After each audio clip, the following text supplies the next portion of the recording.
Hi, Rogues! Welcome to the Rogues Gallery. Happy Sunday. Hopefully your weekend has been going really well. Mine's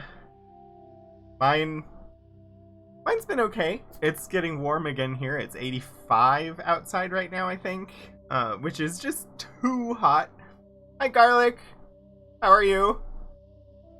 I did finally manage to do laundry last night. Woo!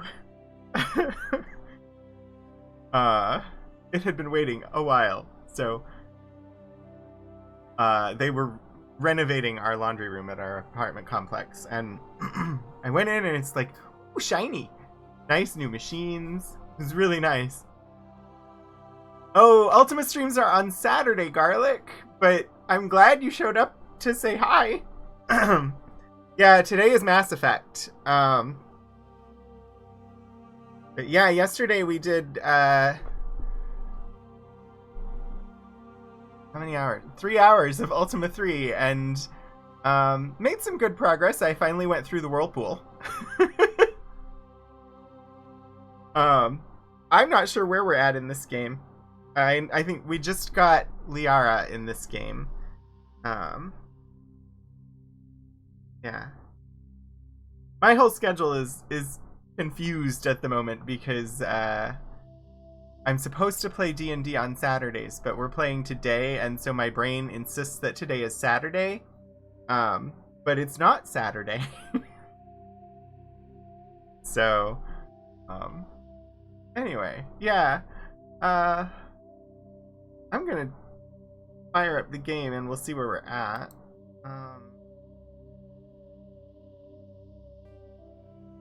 There we go. Usually people are a little slow coming in, but it's nice to have somebody here at the start. Let me see. Don't know what I'm doing at the moment. I think I was running around the ship talking to people, but have all of these side missions. So many side missions. I can avoid all plot.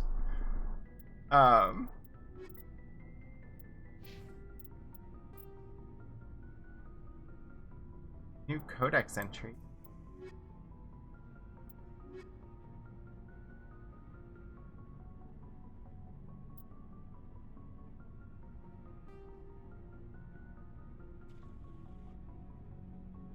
Three most politically? Asari culture. Because of their long lifespan, Asari tend to have a long view, not common in other races. When they encounter a new species or situation, the Asari are more comfortable with an extended period of passive observation and study than immediate action. They are unfazed that some of their investments or decisions may not pay off for decades or centuries. Matriarchs can seem to make incomprehensible decisions, but their insight is evident when their carefully laid plans come to fruition. In interstellar relations, this long view manifests as an unspoken policy of centrism. The Asari instinctively seek to maintain stable balances of economic, political, and military power. Traditionally, Asari spread their influence through cultural domination and intellectual superiority. They invite new species of advanced development to join the galactic community, knowing that their ideals and beliefs will inevitably influence the existing culture. Hang on. Extinct races. Prothean's Cipher. The Prothean Beacon downloaded its... Wait. We had to have read that one before.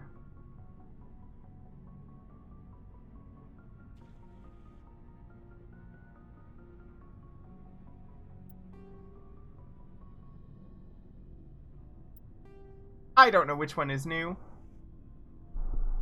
The Prothean Beacon downloaded its knowledge into Lieutenant Commander Shepard on Eden Prime, causing confusing dreams and visions. While the imagery is becoming clearer with time, the meaning of the beacon communication remains elusive. It has been suggested that Prothean data recording is highly dependent on a certain point of view, what Carl Jung described as the collective unconscious. The cipher needed to comprehend the images implanted in Shepard's mind is the cultural knowledge of a Prothean. the archetypes, biological instincts, and common experiences universal to the race. Since the Protheans have been dead for millennia, it may be impossible to acquire this cipher.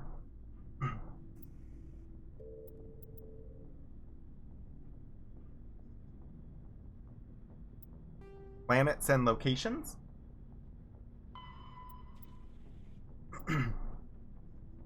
Gagarin Station. Gagarin Station? Gagarin Station is the largest deep space station built by humanity, a Bernal sphere design with a 500-meter diameter habitable area. It was constructed beyond Pluto, nearly 80 astronomical units, 12 billion kilometers from Sol.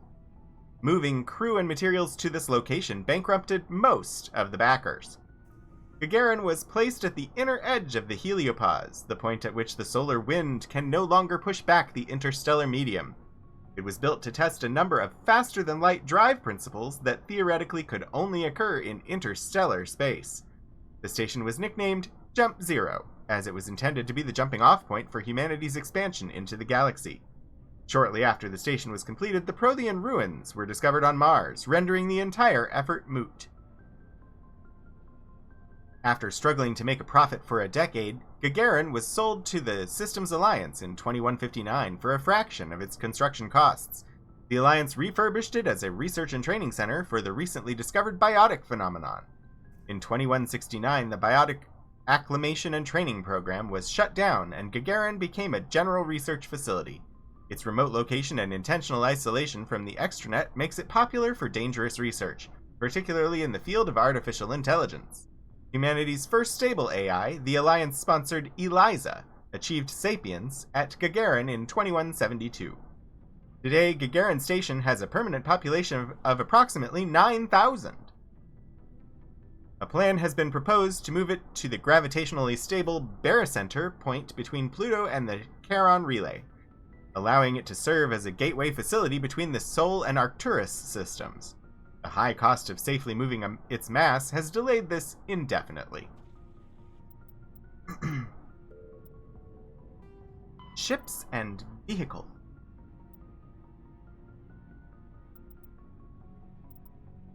Starships. Heat management. Dispersal of heat generated by onboard systems is a critical issue for a ship.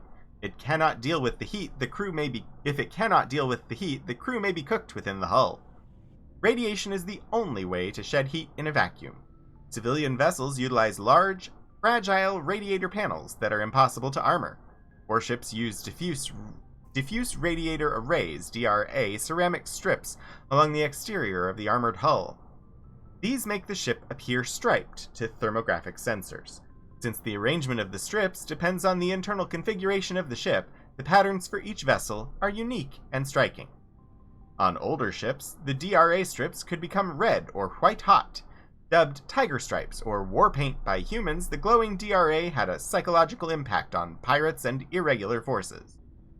Strip radiators are not as efficient as panels, but if damaged by enemy fire, the ship only loses a small portion of its total radiation capacity. In most cases, a vessel's DRA alone allows it to cruise with no difficulties.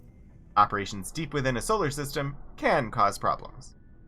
A ship engaged in combat can produce titanic amounts of heat from maneuvering burns and weapons fire. When fighting in a high-heat environment, warships employ high-efficiency droplet heat sinks. In a droplet system, tanks of liquid sodium or lithium absorb heat within the ship. The liquid is vented from spray nozzles near the bow as a thin sheet of millions of micrometer-scale droplets. The droplets are caught at the stern and recycled into the system. A droplet system can sink 10 to 100 times as much heat as DRA strips. Droplet sheets resemble a surface ship's wake through the water. The wake peels out in sharp turns, spreading a fan of droplets as the ship changes vectors and leaves the coolant behind.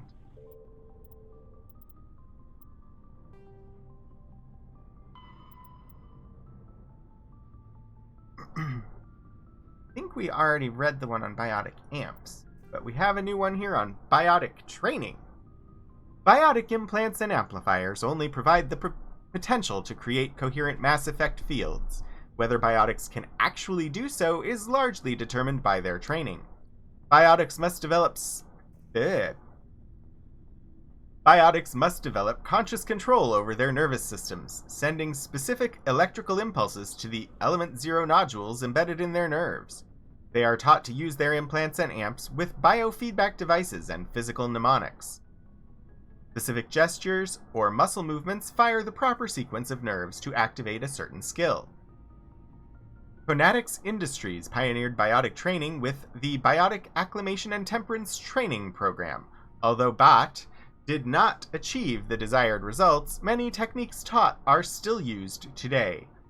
Many human think tanks are trying to develop some form of biotic super soldier. Most are benign efforts to create more flexible troops. Others, less publicly known, are unapologetic attempts to create Nietzschean supermen. Ugh.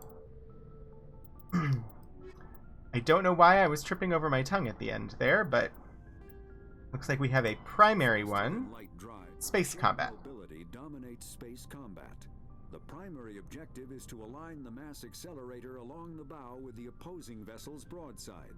Battles typically play out as artillery duels, fought at ranges measured in thousands of kilometers, though assaults through defended mass relays often occur at knife fight ranges, as close as a few dozen kilometers. Most ship-to-ship engagements are skirmishes between patrol vessels of cruiser weight and below, with dreadnoughts and carriers only deployed in full-scale fleet actions. Battles in open space are short and often inconclusive, as the weaker opponent typically disengages. Once a ship enters FTL flight, the combat is effectively over. There are no sensors capable of tracking them, or weapons capable of damaging them. The only way to guarantee an enemy will stand and fight is to attack a location they have a vested interest in, such as a settled world or a strategically important mass relay. Why do I get the feeling that I'm gonna have to do ship combat soon? Wait, there's more?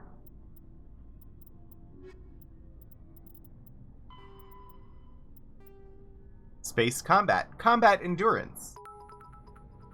Hi, Hannah! Welcome in. Thank you for the 100 bits. It's good to see you. How was your D&D?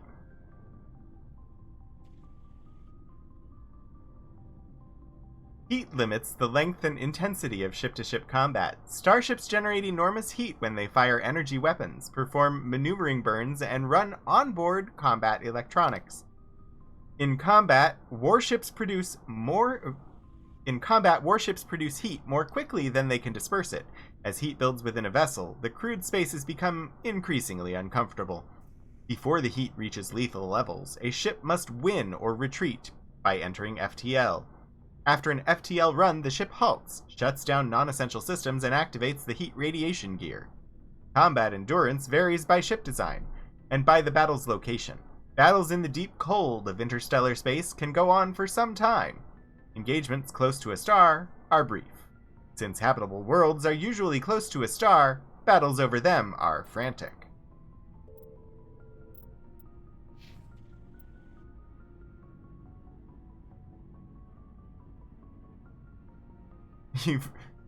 You managed to get out of the Underdark, but now you're going back?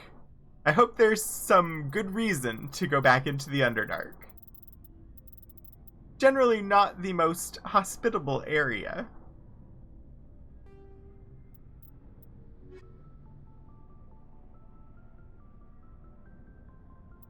What mission?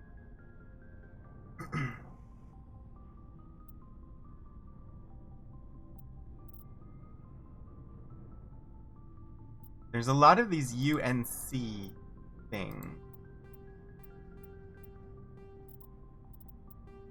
Something. Oh, that's the fan. Strange transmission. Biotic commune. Unusual readings. Hydra system of the Argos Rho cluster. I don't know. I feel like exploring. That's the map of the ship. Demons. Demons. Demons are the reason we're going back. I suppose that's a good reason. I don't know. I don't know enough about your campaign to know if that's a good reason or not, but I will trust that it is.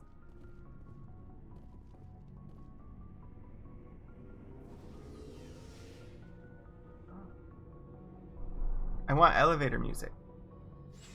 Put the elevator music on my ship.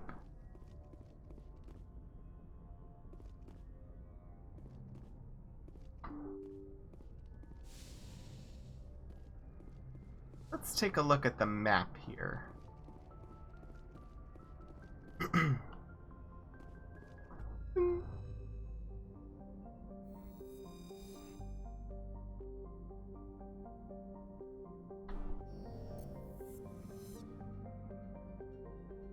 think we have seen everything in Artemis Tau at this point.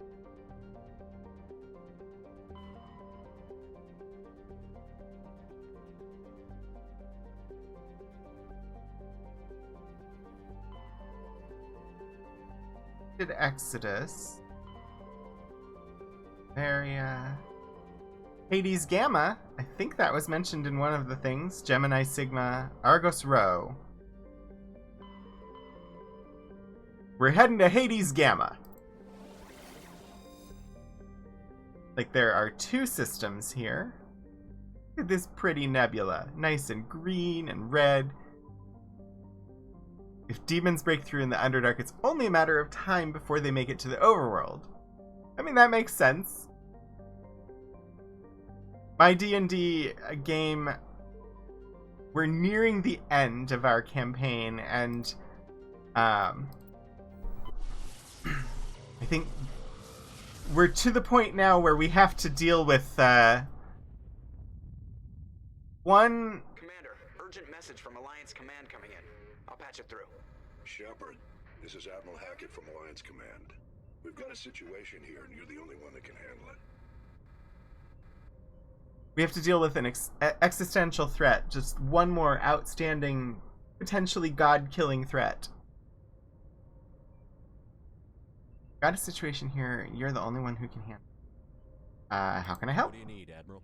There's an Alliance training ground where we test weapons and technology in live fire simulations. One of the VIs we use to simulate enemy tactics in the drills is no longer responding to our override commands. It's gone rogue. You mean it became sentient? Are you telling me this computer is thinking on its own? We're not stupid, Shepard. This is a virtual intelligence, not a true AI. It's not self-aware, and it can't access any external systems. We didn't do anything illegal here. Virtual intelligence support is critical to our military success. VIs process thousands of status reports and react in nanoseconds. No human can do that. We need you to fight your way through the training ground of the VI core and manually disable it.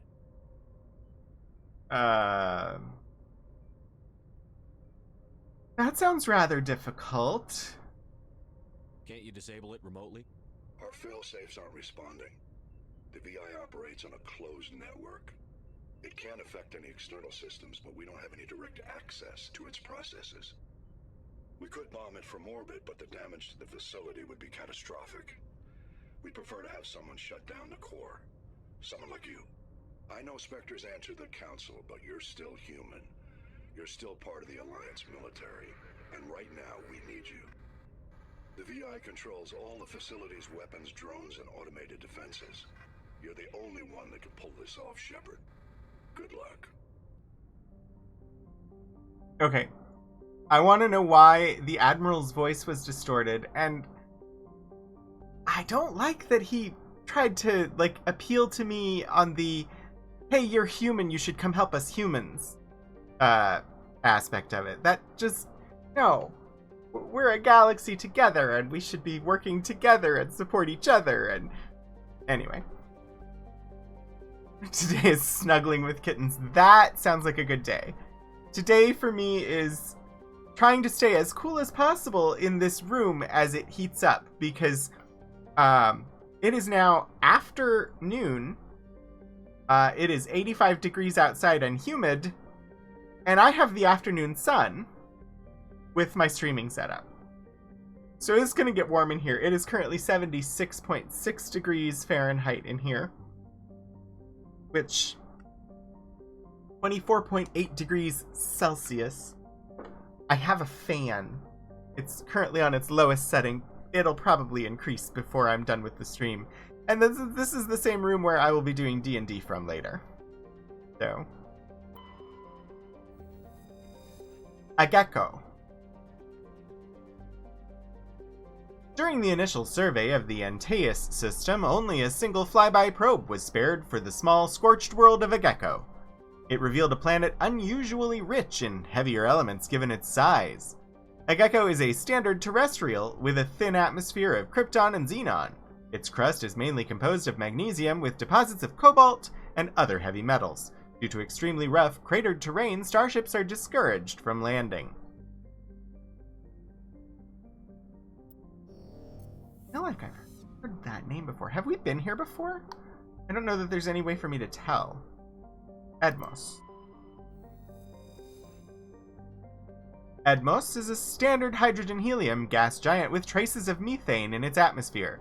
If Traben's terraforming is successful, it is expected that a helium-3 fuel refining facility for the system will be set up here. I really feel like we've been to this system before. Traben. Modest terrestrial world with an atmosphere composed of nitrogen and argon. Its surface is mainly composed of nickel with deposits of silver. Traben's environment is relatively mild, but the scarcity of water or similar enabling substances has prevented the development of any biosphere. Exogeny Corp recently performed a test impact of a single water ice comet into the surface, the first step in... We've been here before. I'm reading it and I'm like, I recognize this. I've heard this. We've been here. I suppose I should actually plan where I'm going based on actual missions. I wanted to just explore. Okay. We have all of these missions for the UNC. I should just pick one and do one, shouldn't I? We just got this one about the Rogue VI. On Earth's moon. That would be neat. We could go visit the Sol system. Have this one in this at the Citadel. That's a collection one. That one just needs to be turned in on the Citadel. That one's a collection one, that's a collection one, that's a collection one. Valuable minerals is also a collection one. Privateers. A man named Garoth asked you to look for his missing brother. Garoth fears his brother's ship may have fallen victim to privateers while traveling through the Strenus system. Strenus system in the Horsehead Nebula cluster. So either the Horsehead or the Sol system would be promising locations for us to go. Open the map? Oh. Helps if I hit the right button. Okay. We're gonna leave here. Apparently we've done Hades Gamma. Gemini Sigma, Argos Rho, Horsehead Nebula.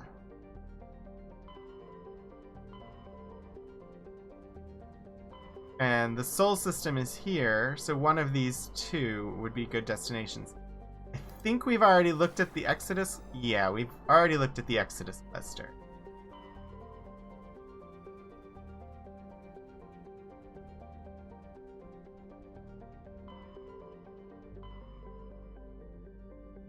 I don't know which one to go to. I feel like this one has main plot in it, so I'm gonna go here first. Wow. Kinda lonely out here, just one system in the local cluster. And it's Sol.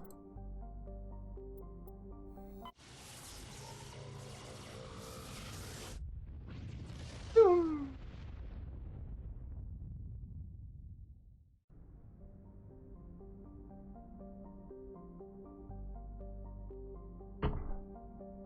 I'm totally gonna read the entries on the planets in our own solar system. Our own planetary system. This is gonna be fun. Starting with Mercury. A handful of solar power stations exist on peaks of eternal light at the north and south poles of Mercury. The difficulties imposed by the planet's proximity to the Sun and high orbital velocity have limited development. Population 340. Orbital distance 0.39 AU. Orbital period 88 Earth days. Radius 2440 kilometers. Day length 58.7 Earth days. Atmospheric pressure trace. Surface temperature 430 Celsius. Surface gravity 0.38 G.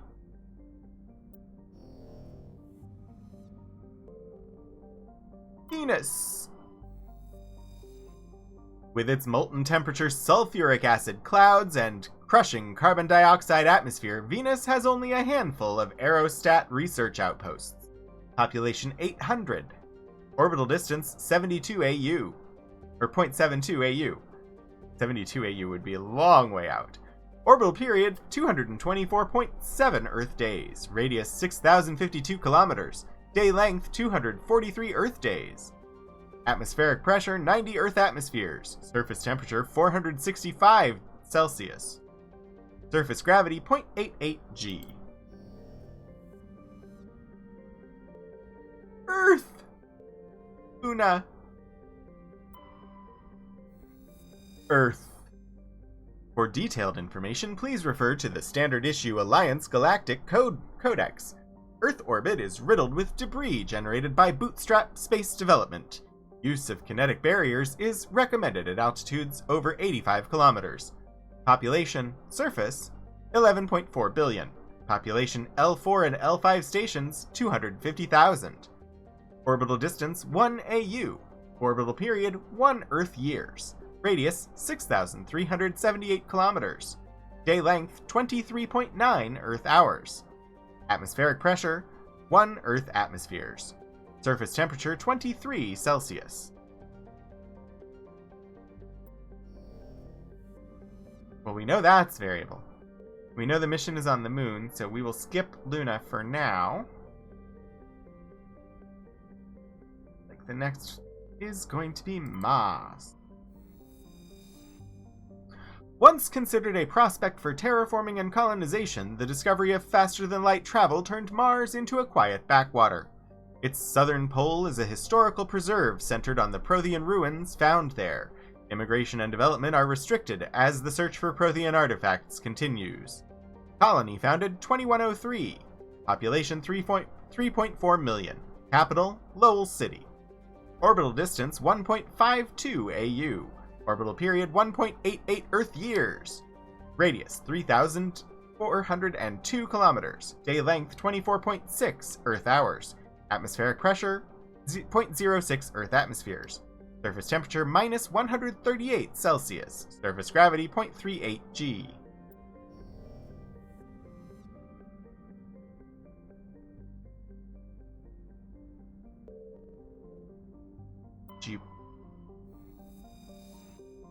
Jupiter's deep gravity well and lethal radiation have kept its moons from being significantly exploited. The largest outpost is Binary Helix Corporation's Nautilus facility, attached to the underside of Europa's ice sheet. Population all moons, 9,100. Orbital distance, 5.2 AU. Orbital period, 11.7 Earth years.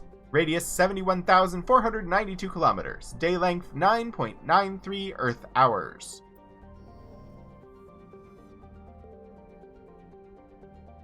Saturn. Saturn has been a major source of helium-3 fuel for fusion plants since the 2150s. The moon of Titan is mined for hydrocarbons and used as a hostile environment training facility for Alliance Marines. Population, orbitals, and Titan, 117,000. Capital, Huygens Dome. Orbital distance, 9.5 AU. Orbital period, 29.5 Earth years. Radius, 60,268 kilometers. Day length, 10.3 Earth hours. Uranus. After the development of Mass Effect FTL Drive, distant Uranus was the target of a land rush to exploit its combination of plentiful helium-3 fuel and shallow, for a gas giant, gravity well. Today, Uranus is the largest producer of helium-3 in Alliance space. Population 371,000, capital Sakharov Station, orbital distance 19.2 AU, orbital period 121.1 Earth years, radius 25,559 kilometers, day length 17.3 Earth hours. It's a pretty blue.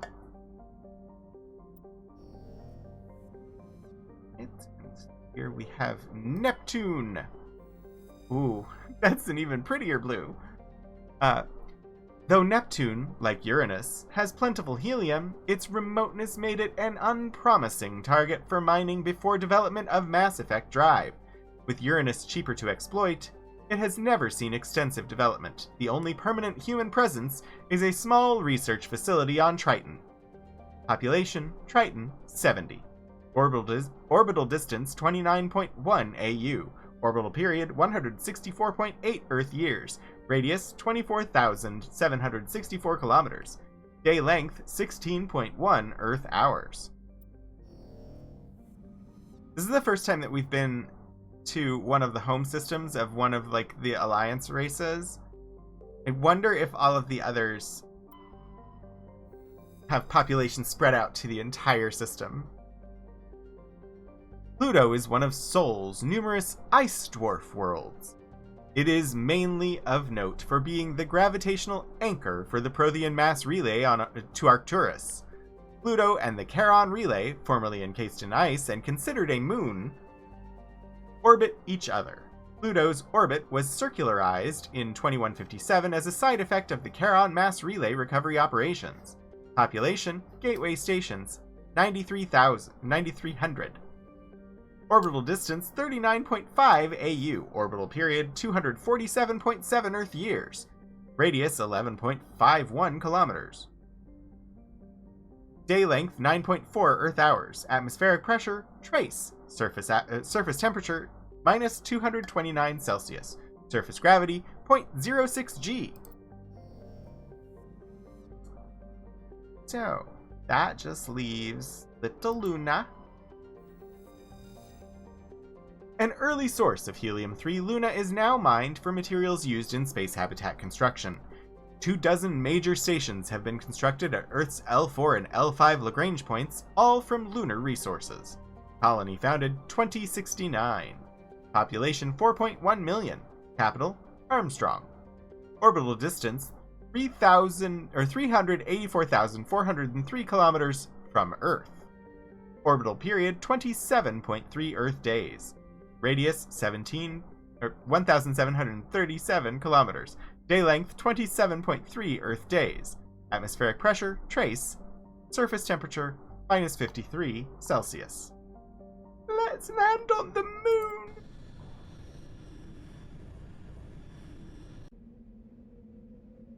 I mean, I'm gonna take the same people I always do.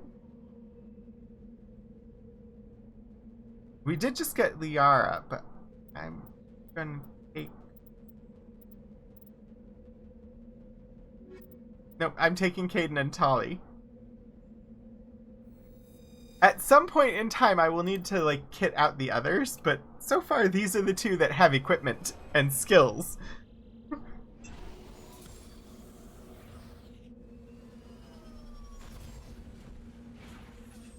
I find it interesting that we don't just land at, like, a base on the moon. We get dropped off just like any other planet. Alliance training ground, debris, and the Mako. I get to drive around on the moon!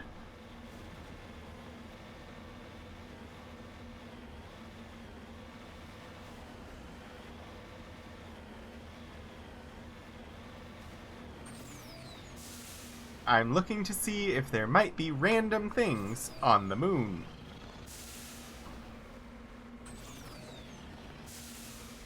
So far, it does not seem like it. Nothing new showed up on the map. I'm at the corner.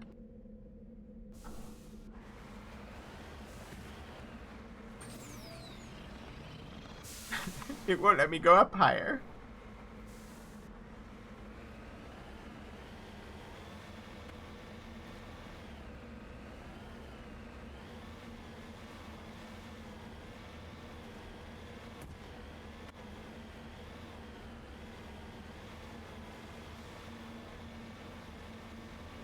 The background noise that they chose to include for the lunar surface is interesting.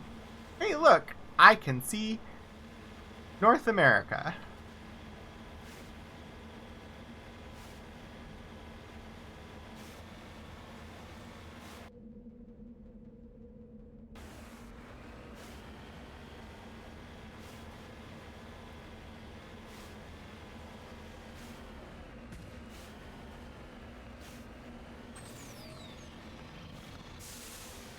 And jump! Whoops!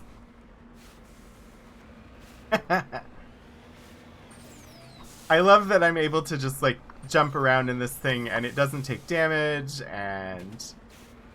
Okay. I say that so the game makes me take damage. Apparently, aerial acrobatics will cause damage to the Mako.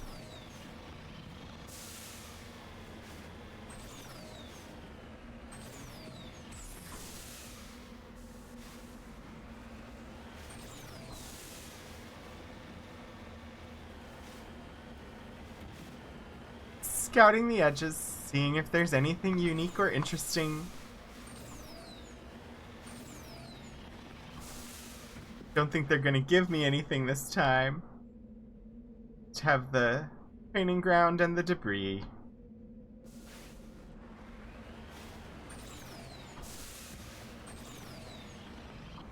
Also, I may get stuck in a crater.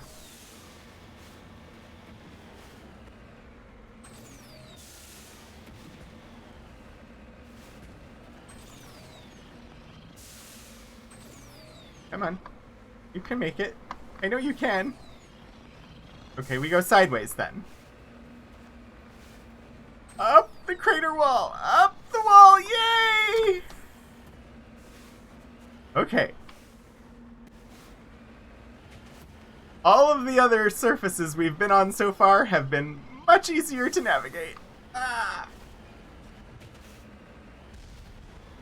What was that? Somebody shooting at me?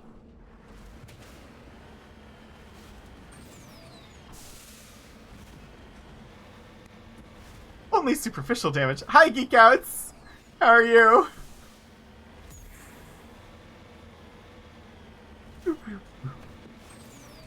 It was more the fact that the game decided to give me damage as soon as I said, I love how you don't get damaged from jumping around on the surface. It's like, it heard me and decided to, punish me for my arrogance.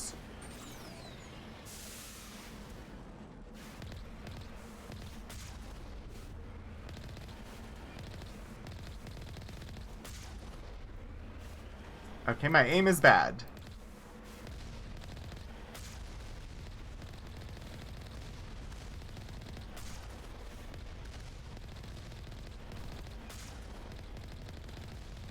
Apparently, I was just too far away.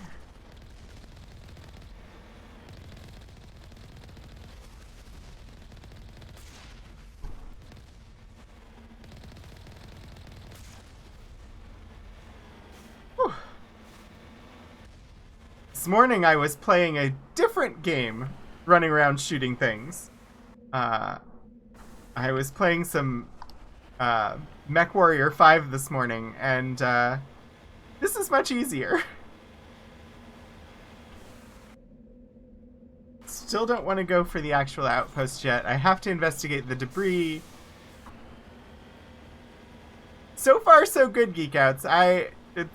It's the weekend, so I get to play games and hang out with people online. So yesterday I played my Ultima game on stream and then watched the Gax Pack play D&D.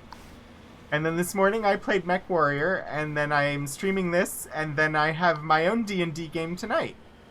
So...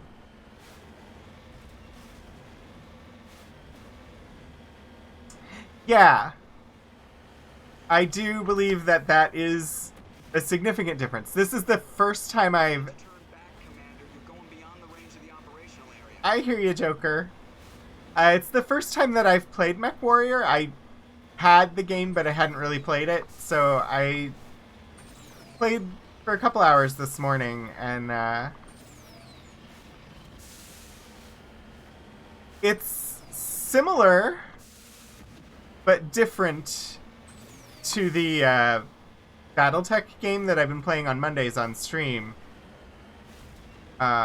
which, of course, is turn-based, and the Mech Warrior is not turn-based.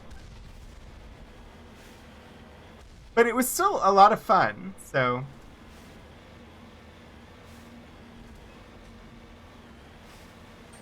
I'm ignoring the objective and going for the secondary item on the map.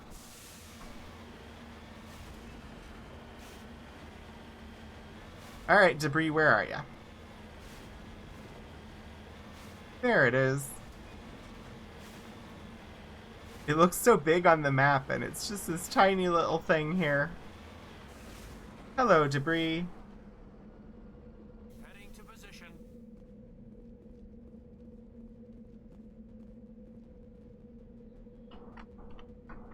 Keep hitting the wrong button. I keep hitting tab for some reason. It's left shift, not left tab.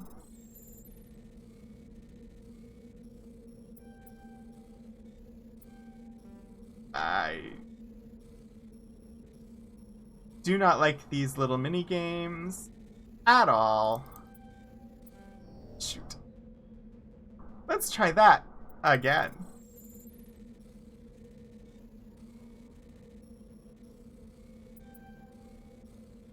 No. This isn't even really hard. It's just that I'm bad at it.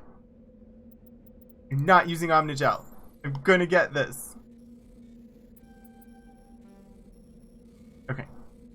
Pay attention to where the orange pieces are. There. I successfully did it.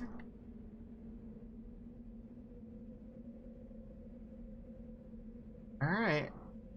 I think the only thing left on the moon for us is the thing we came here to do.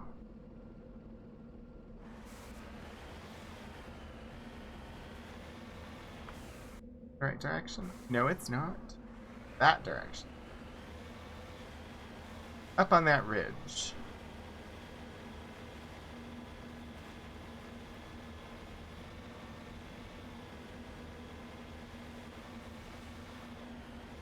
Such a peaceful moon surface.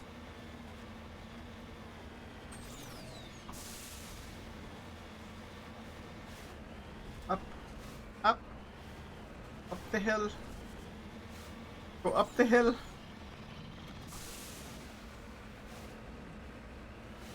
I don't know if this is the way I meant to go up. There's probably a much easier path. This is the one I've chosen.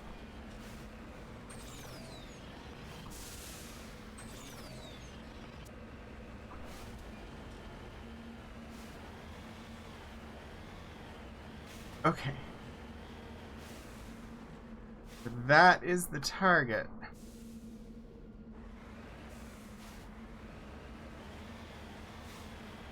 What are we looking at strategically? What is there to shoot over here? I mean, something is shooting at me, but I haven't acquired any targets yet.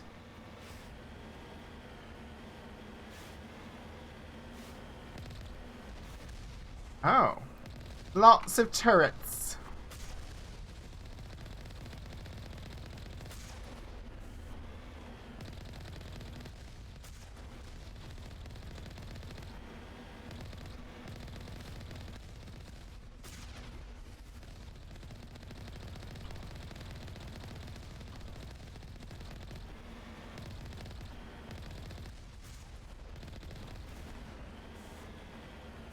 All targets eliminated?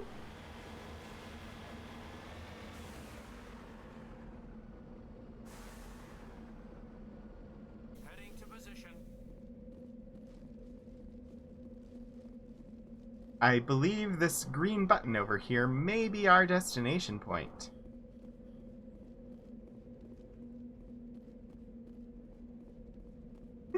Hi, Portico. How are you today? Thank you for calling that efficient. Hi, Tony. How are you feeling today?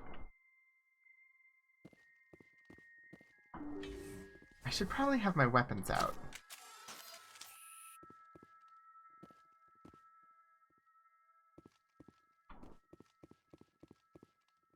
Did you get some good rest, too?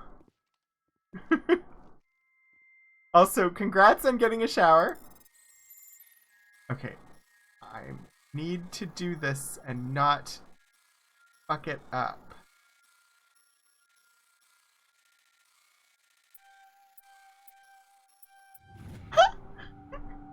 I got it on the first try!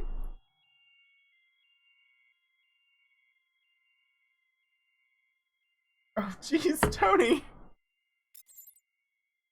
I mean, good for catching up on work stuff, but also, like, staying up to work on work stuff until 3 is not the best thing. Want to shoot that thing because I don't want it exploding on me. Apparently that's not gonna happen. There we go. Don't like these things. They're gonna blow up in my face if I don't take them out first. Average decryption. Alright, where's a good spot? Here. In.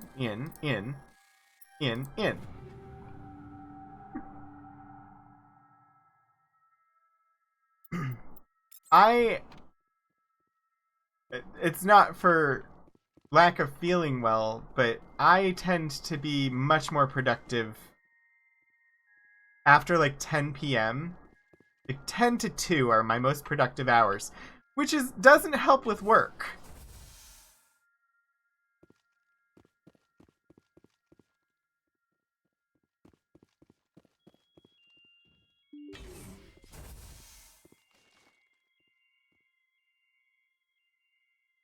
Okay, the music is kind of freaking me out a little bit.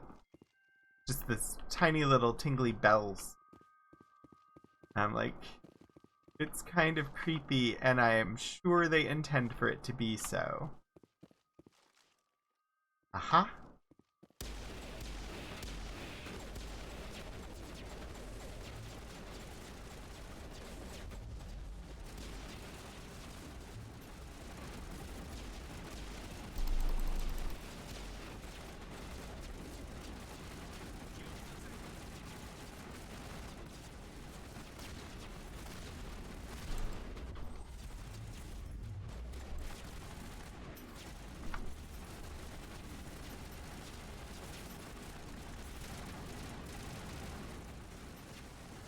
Well, I was correct that it was not a good situation. Also, I didn't save. So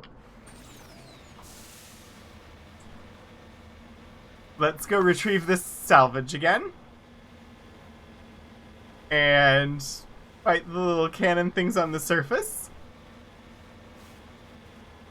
And remember to save this time so that we can go back into that fight. And hopefully not die.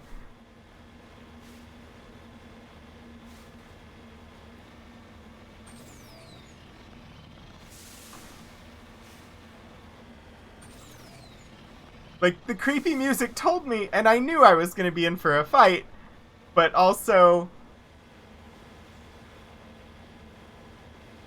just didn't do well at the fight.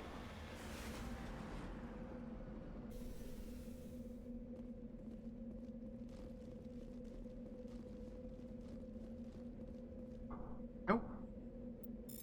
Okay. Just do this. Get it over with. I hate these things. I hate them. I hate them. I hate them. I hate these mini games. You tell I don't really enjoy the mini game.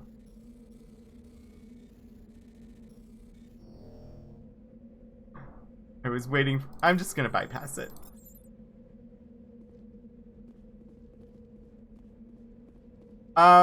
No, Frogger was never one of my favorite games. I much prefer,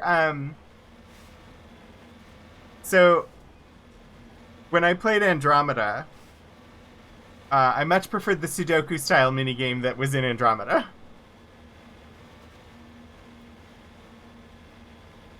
I'm not familiar with Galaga. Is that another Frogger-like game?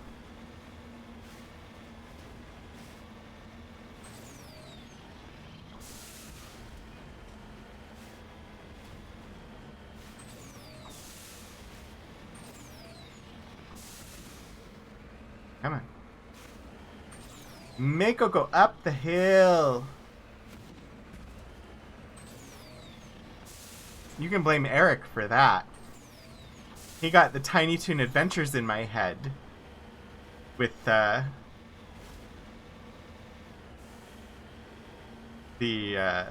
stuff going down the hole, and now when I'm trying to go up hills, all I'm hearing is, Mako, go up the hill.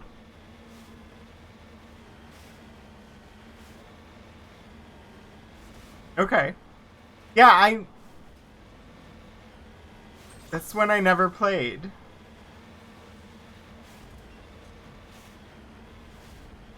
I never got so good at a game in the 80s that I would have known exactly where to place my units to accomplish things.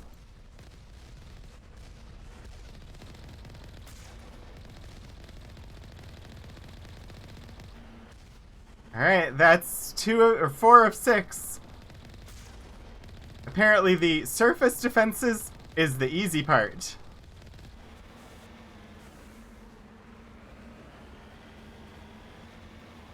Cool. I will take a look at it. I probably will be no good at it, but I'll take a look.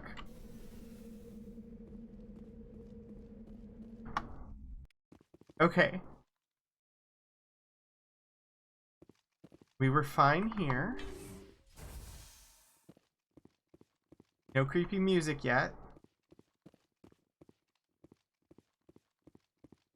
Aren't there things to open?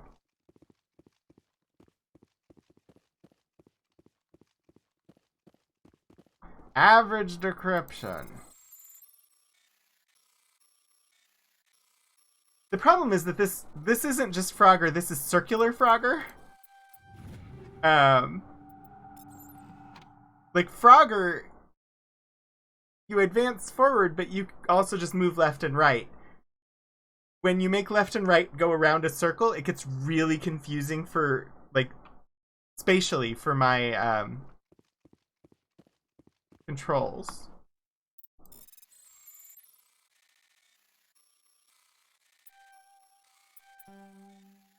Thought I could get through there.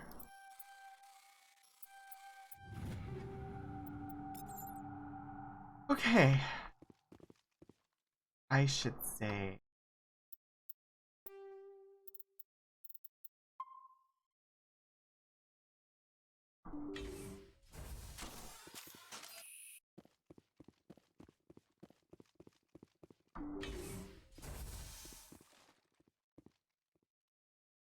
Right. Can I just have the battle here?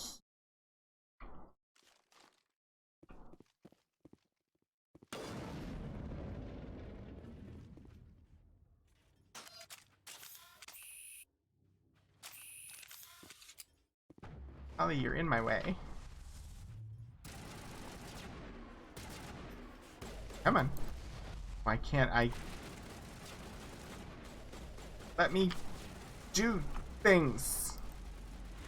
It won't let me shoot. I can't...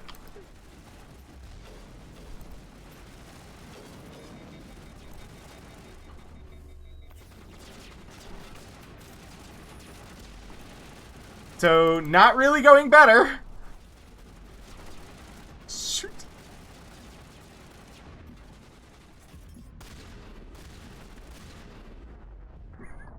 Well, I'm glad I saved.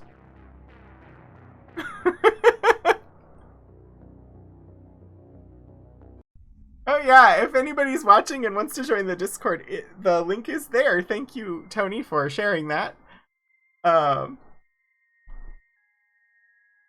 haven't announced it in the Discord, but I have mentioned it on stream twice, I think, that tomorrow night, since tomorrow will be the...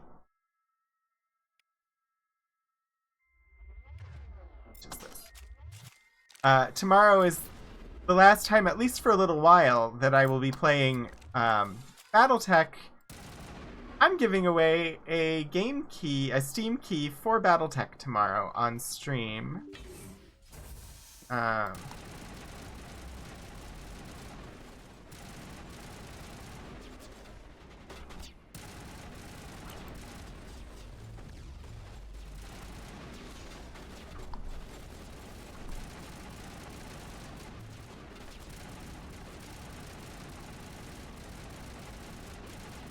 Okay, these things are really difficult.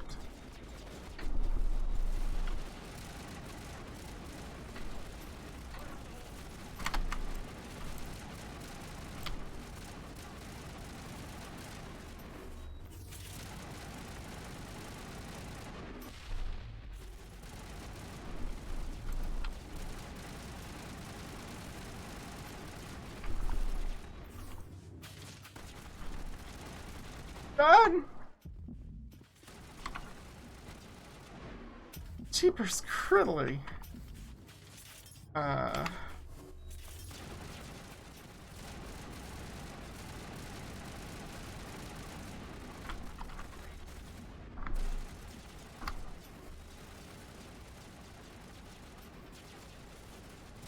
Shit.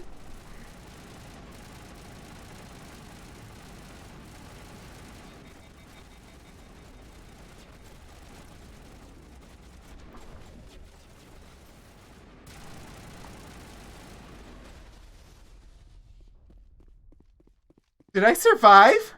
Area secured.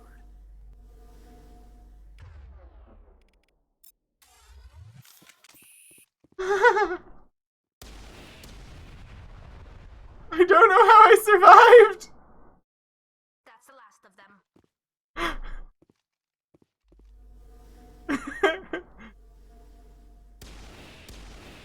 Hi, Kira. How's your Sunday going?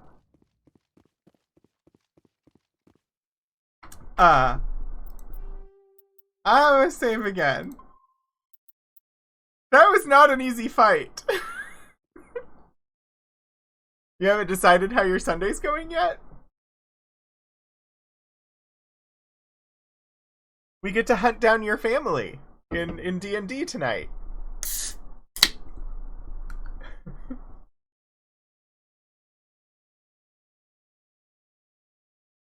I think that's what we're doing.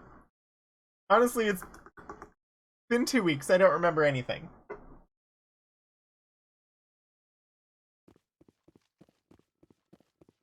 Okay. There are more bad dudes.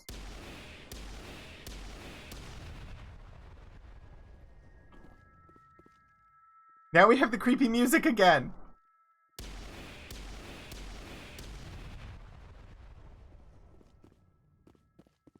What else is there?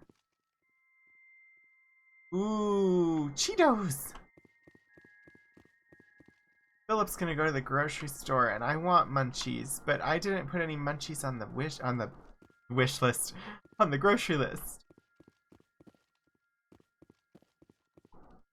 Cheetos sound really good. Yesterday, while I was streaming, all I wanted was Pizza Hut. Like, that's all I wanted. Just a Pizza Hut pan pizza, mushroom and pepperoni. Unfortunately, during the last year, all of the Pizza Huts around here closed.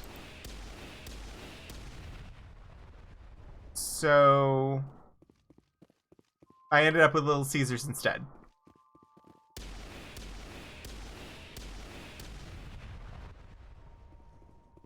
And it's just torture. It's absolute torture. On Twitter, they advertised to me, the promoted tweets about the Book It, Pizza Hut Book It, My Twitter feed is full of promoted tweets about Book It at Pizza Hut. And I'm like, there are no Pizza Huts here. This is the first time I've ever lived anywhere where there was not a Pizza Hut.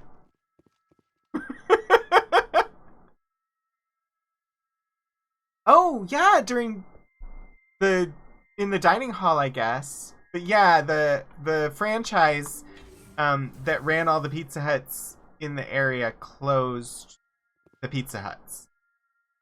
They have other businesses. They still have like Taco Bell and stuff like that, but they don't have Pizza Hut anymore. It's just really frustrating because Pizza Hut is what I grew up with. So when I get a pizza craving, it's usually a Pizza Hut craving. Okay. I assume that means timed?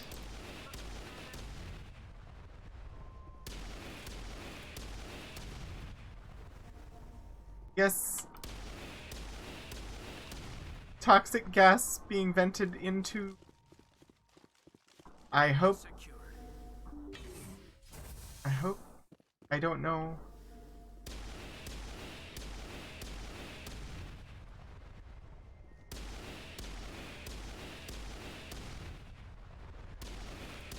I will look at chat again in a second. Trying to do this quickly because apparently toxic gas. The lights on the optical mainframes flicker and die. The first of the 3 computing clusters containing... The first of the 3?! I have to do this 2 more times!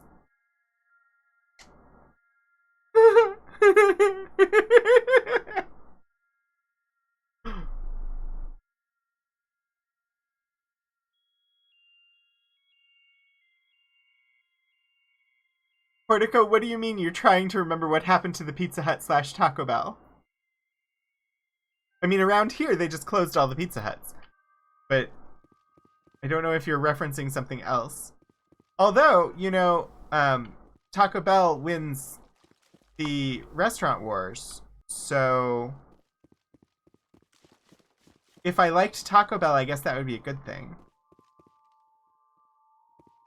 But considering that Taco Bell will be every restaurant and they won't just serve Taco Bell food, I could that would be okay, I suppose.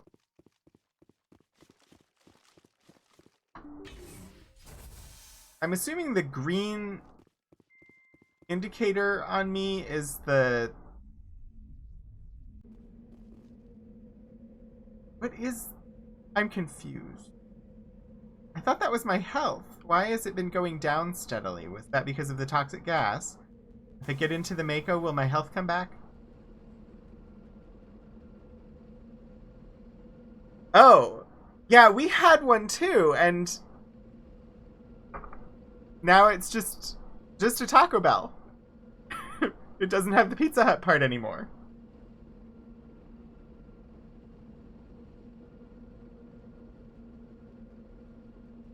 Oh no! I mean, we would literally be there like once a week if there was a Popeyes here. The closest one is in Roanoke, and during the pandemic, Philip drove the 45 minutes to Roanoke to get Popeyes because he really likes Popeyes. Is that my health indicator? Should I do this? Apparently, yes.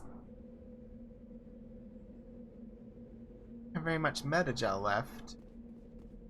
Okay. I got 2 more of these things to do.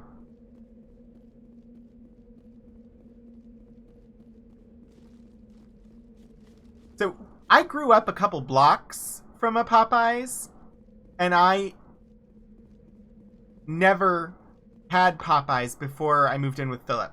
Philip worked at Popeyes. He worked at the Popeyes that was a couple blocks from my house. I had never had Popeyes before. We grew up with KFC.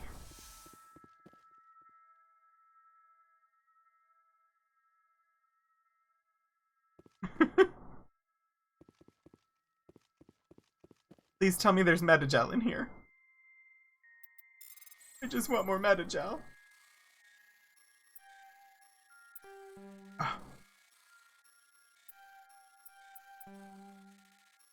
Well, this one's not going to happen. And then I proved myself wrong.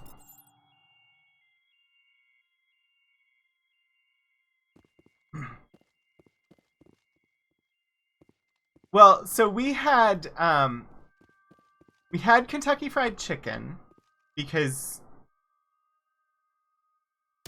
actually I don't know if Kentucky Fried Chicken was in Hawaii when we were there or not, but I mean, I was still relatively young when we moved to Virginia. So we definitely had KFC here, and then Kentucky Fried Chicken delivered for a while I was growing up. So we would get like the family deal delivered to us. Insufficient Omnigel.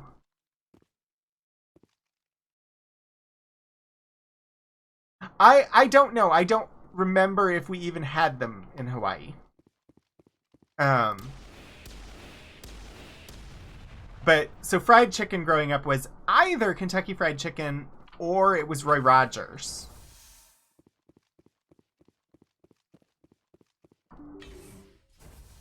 Ready for Blasties.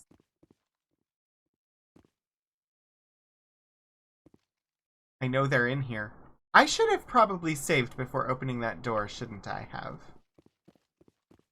I come back here, can I close this door? And save the game. We're gonna do a new save just in case.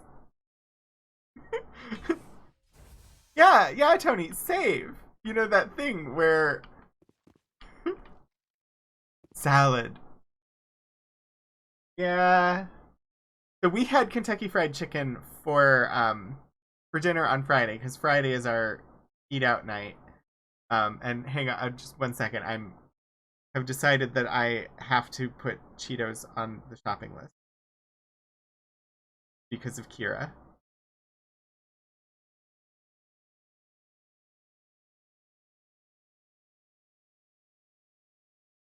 So I'm just doing that right now.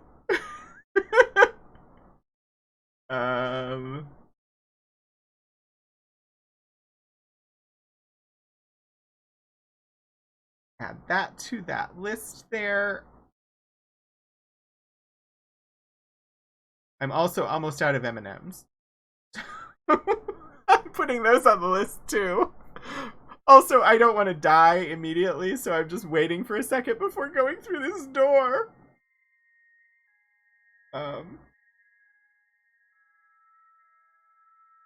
What the heck is that?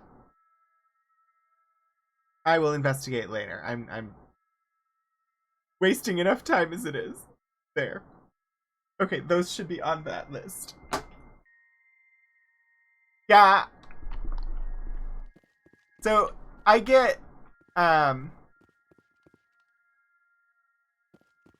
moments where I want either a salty snack or a sweet snack. And most of the time sweet snacks I want like fruit snacks or something like that. Lately I've been wanting chocolate. So M&Ms are on the list. Do this. Shit.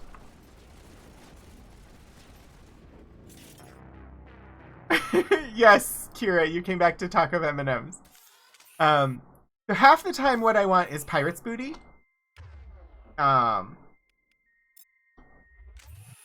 lately Cheetos, crunchy Cheetos for some reason, have been a thing that I've wanted.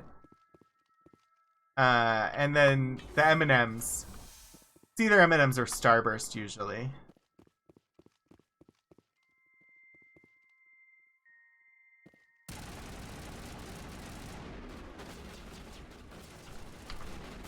Come on, out of the room. We got their attention. Find a fortifiable position, people.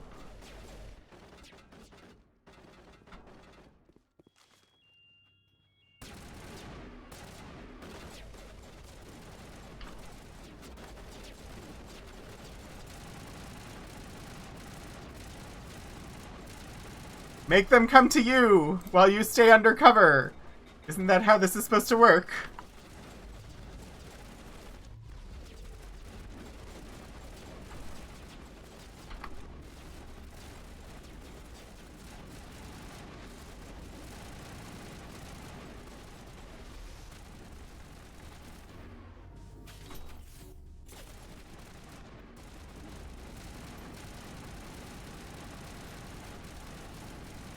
Shoot! Well, they cornered me. Must maintain food discipline. Chia and quinoa tortilla chips and salsa. That doesn't sound like a snack to me. But I suppose if it's what you want.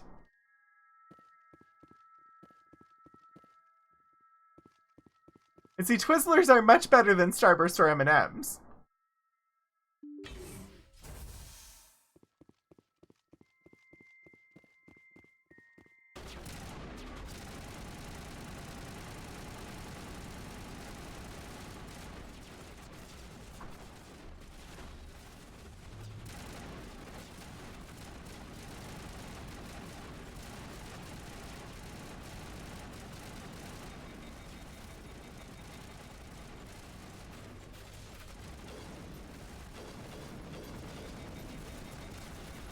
Uh-oh. Well, that didn't work either. I mean, yeah, Tony, that makes sense.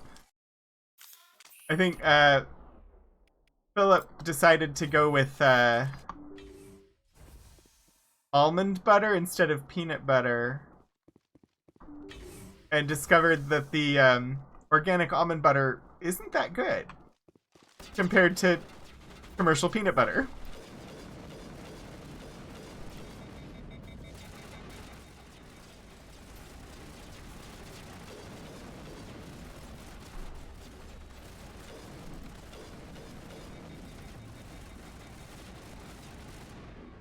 These fights are rather difficult, and I'm not doing so hot. Okay. Definitely the assault rifle is the way to go. Equipment?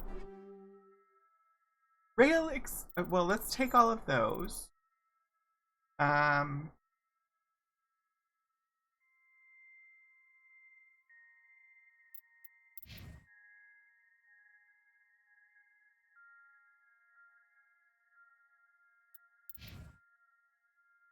Don't know.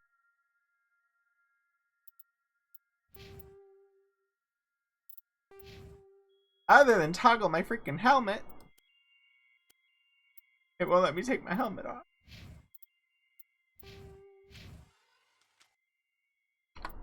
I don't know why it won't let me.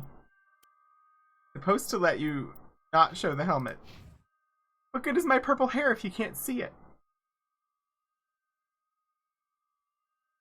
Ooh, mango is good.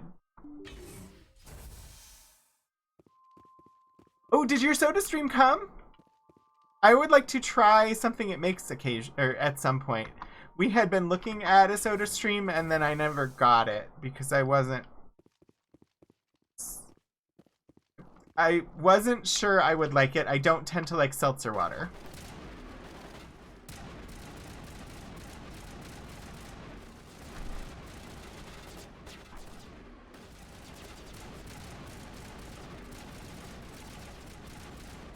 Shoot!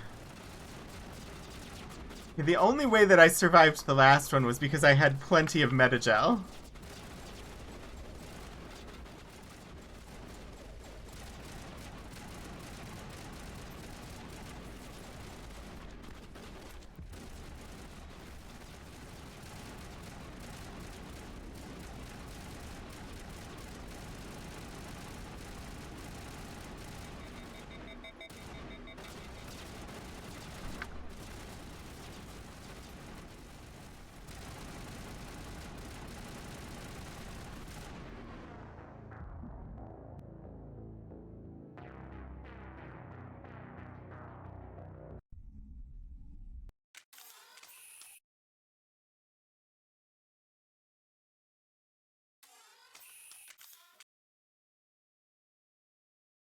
I'm not sure how to proceed with this fight.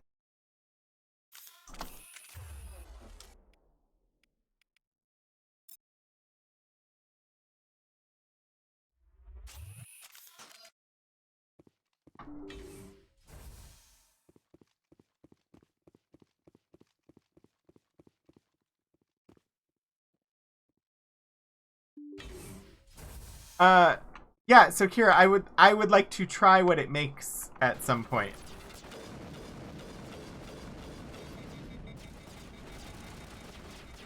Just to see if I like it.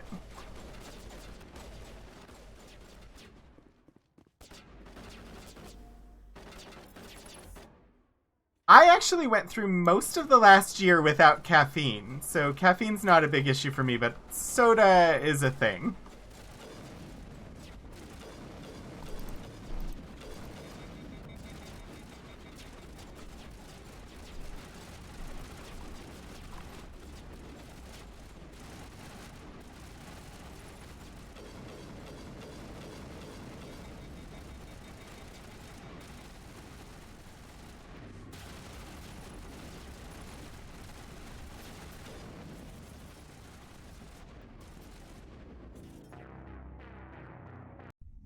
Okay.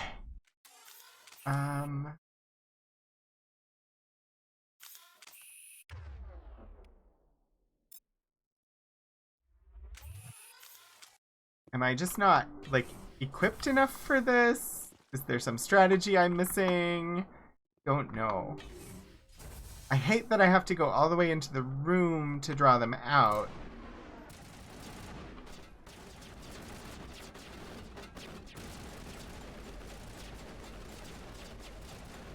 And then they're almost impossible to hit.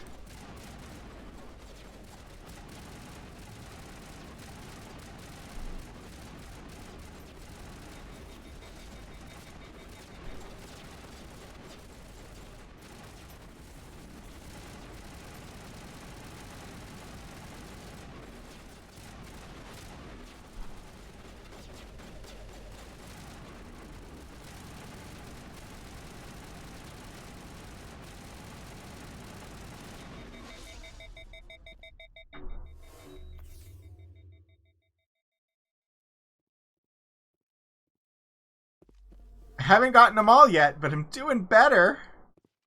And somehow earned another Metagel. Oh.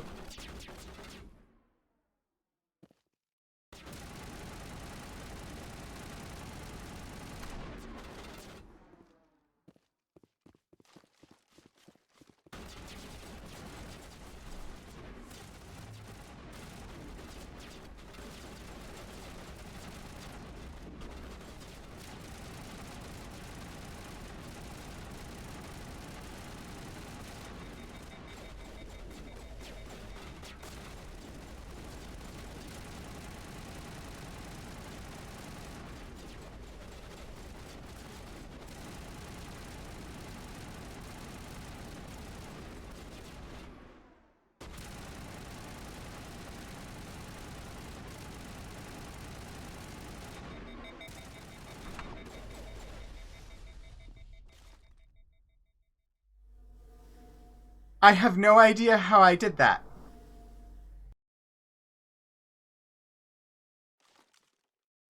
I'm glad that I succeeded, but I have no idea what made that time different than the, like, 6 times before. Thank you for the smash emotes, the frying pans. I really maybe need to level up my assault rifles at some point. Because they were the appropriate weapon here, but also I'm not very good with them. Come on. Okay.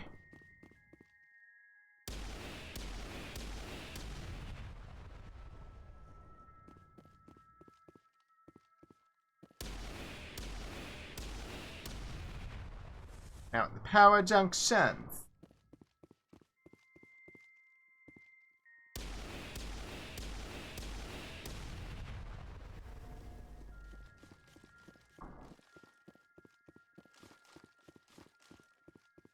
Don't appear to be any things to pick up here.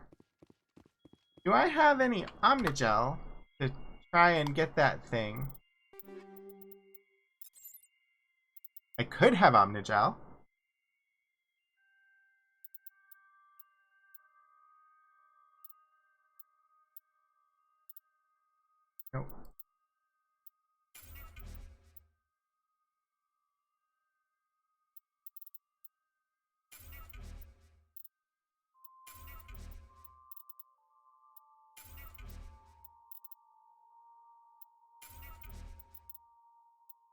Because I have to open the thing that I couldn't open before.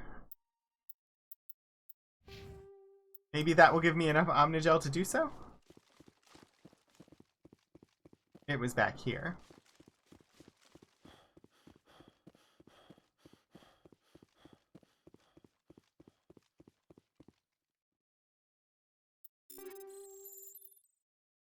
A Raikou 5, a Storm 5, and a Thunder 4. If nothing else, they will be worth Omnigel. Okay.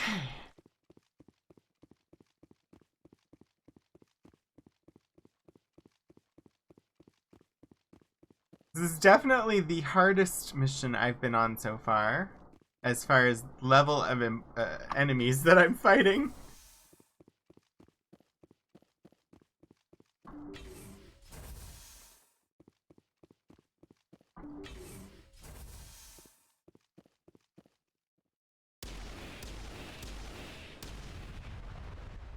Kinetic barrier fields powering up throughout the bunker complex. Well, that's just great.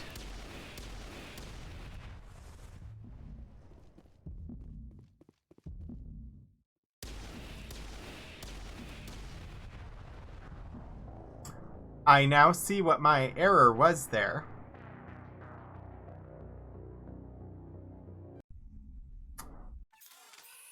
Namely, I didn't save.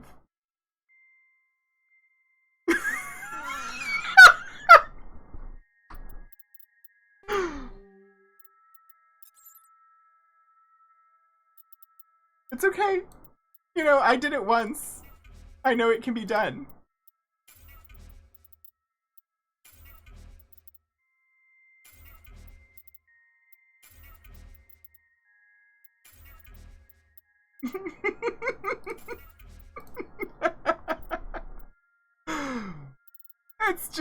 It's gonna be perfectly alright.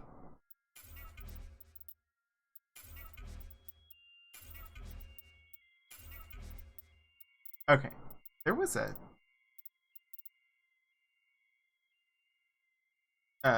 yeah, let's skip that.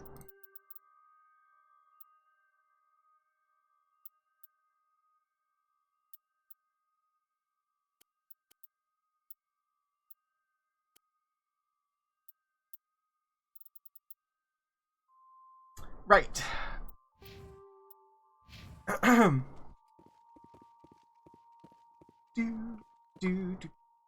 Let's try manual. Which is just gonna frustrate me, but...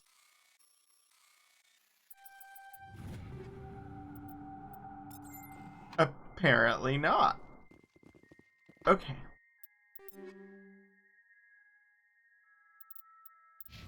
Then...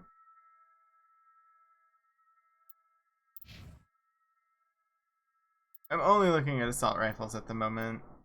Why can't I toggle the helmet? I thought that was a thing I was supposed to be able to do, but I can't do it.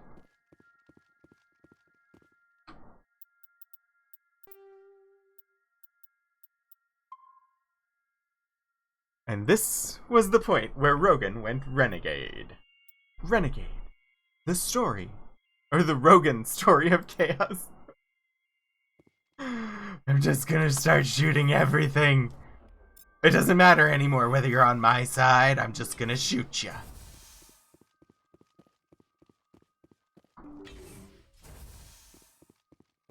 Because flames on the side of my face. Right.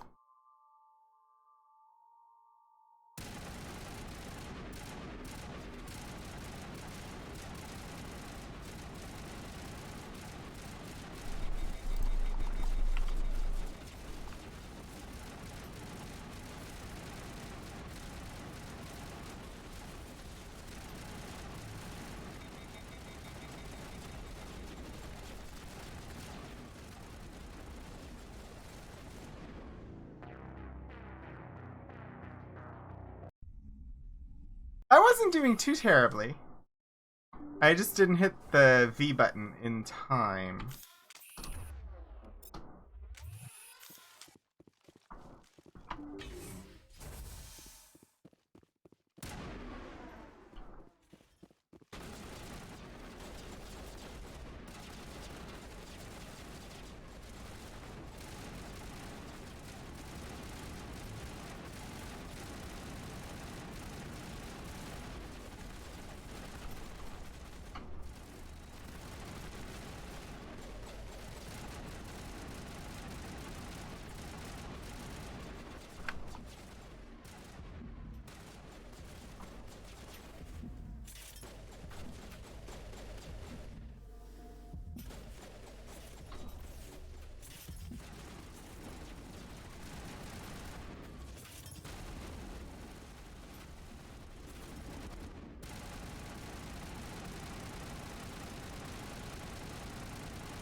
There wasn't a whole lot I could do there.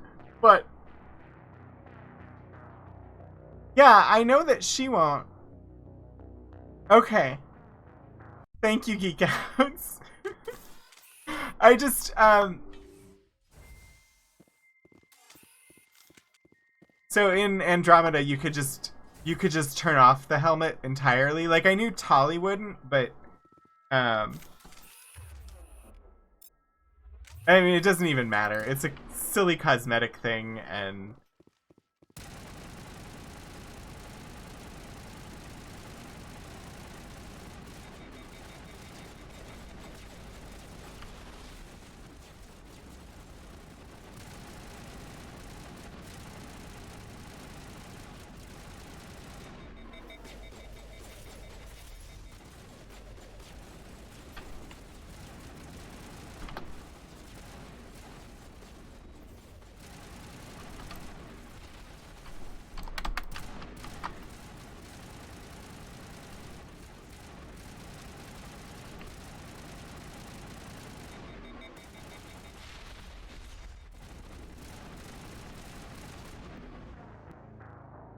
was getting closer. I don't remember how to detonate the grenades. I threw them. I don't remember how to detonate them.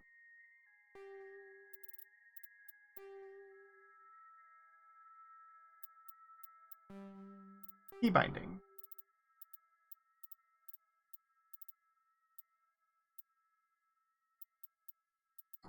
Throw grenade is G. I thought there was another thing I had to press to if I wanted to detonate it. Apparently not. Anywho, we're doing just fine. You know, why don't you switch over to your assault rifle too, Caden?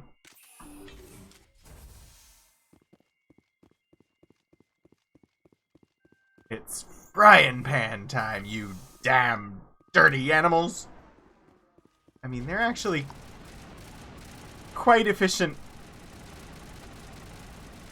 killing machines, automated drone style. Shoot.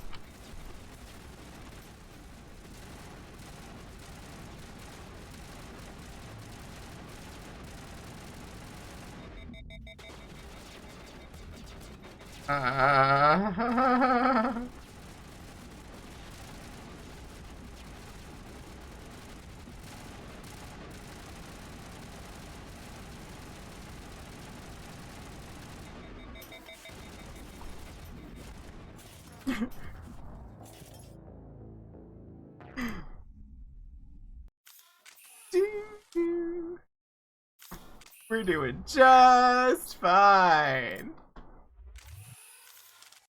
Okay. We got this. We got this. It's just a bunch of drones.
All right.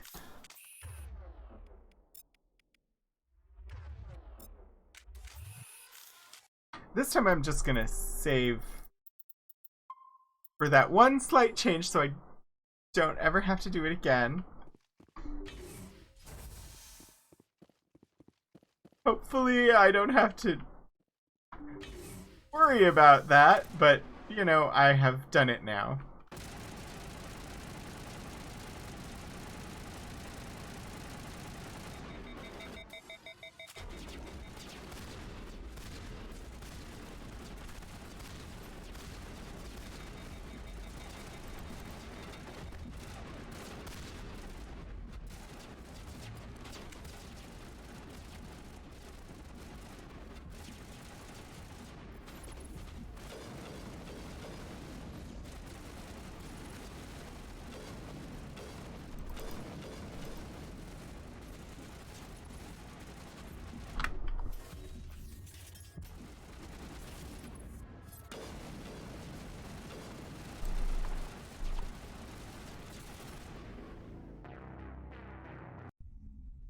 We're doing fine.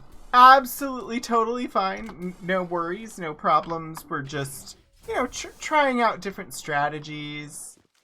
Absolutely, you know, we're first timing this. First try. Everything's perfectly good.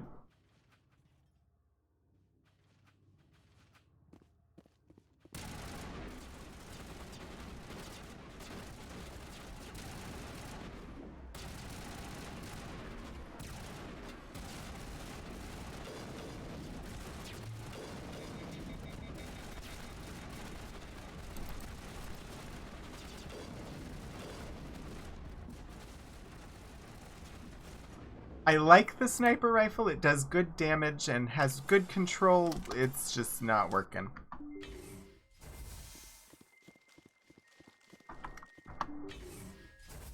Once more unto the breaches. Once more under the breaches. Yes. That's the phrase, right? Once more under the breaches.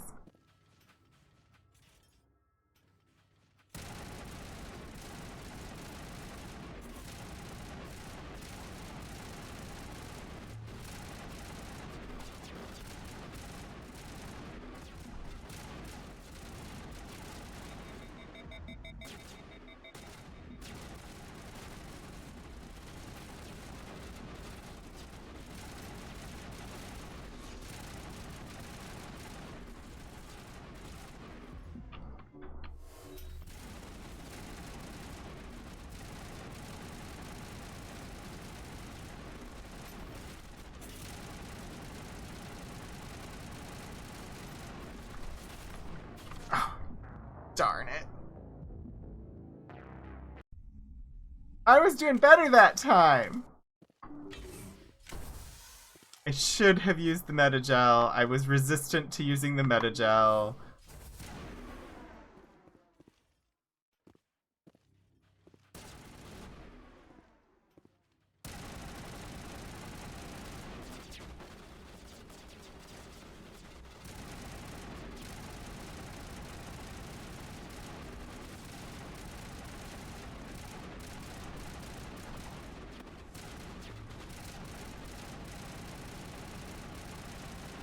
Kaden! That's my boyfriend you just knocked down. He doesn't know it yet, but...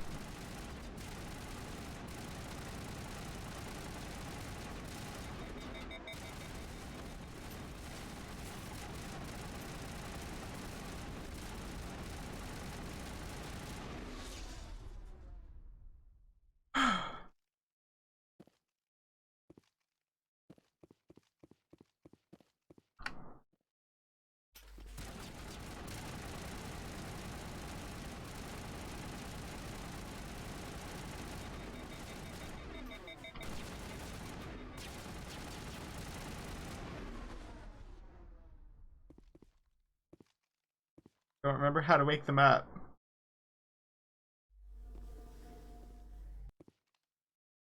How do I get them up? Nope, that's not it. Key bindings. Use first aid? No, that's not it.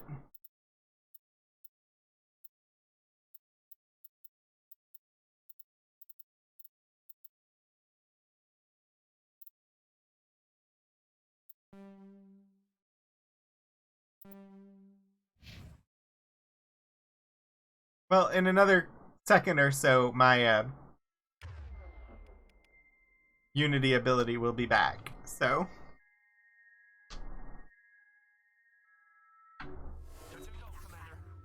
These drones are really bad! Like, why are they so hard? I should save now. Can I? I can't. Portico, I cannot save.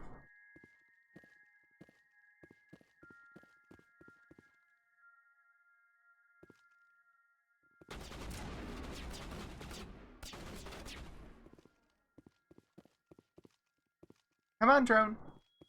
Here, droney, droney, drone. Come and say hello. Say hello to my little friend. I'm gonna have to use. Coming for you. Yes?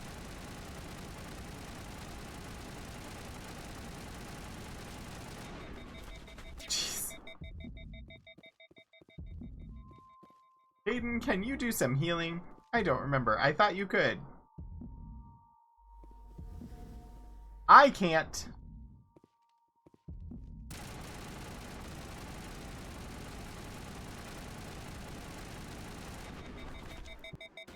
Why are you two being useless? Get in there and fight!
Bad angles are not helping me here.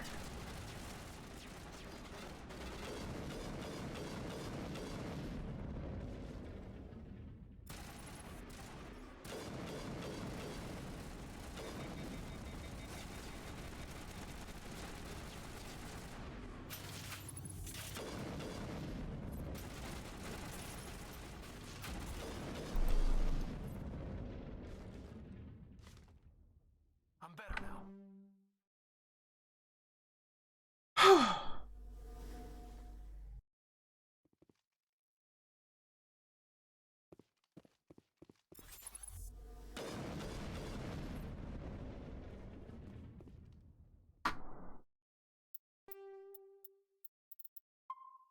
Hey!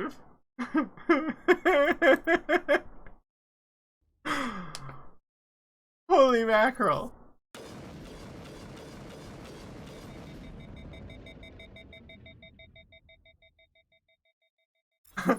I will stretch in 1 moment.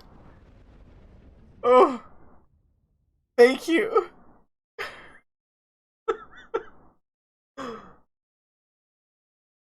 Oh, and a double hydrate. Wow. That was a very difficult fight.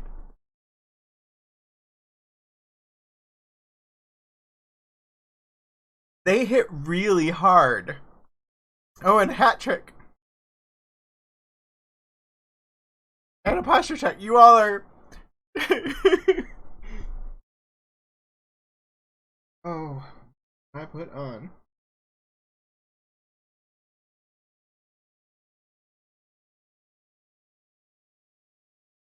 Yeah, first try. Absolutely.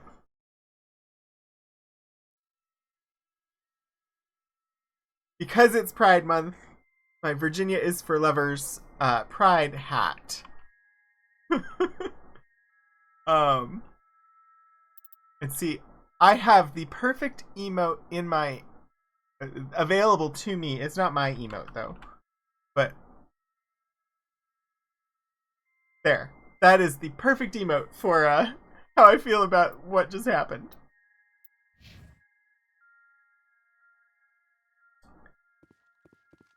Now, I get to try and destroy this thing without having to use my last Metagel.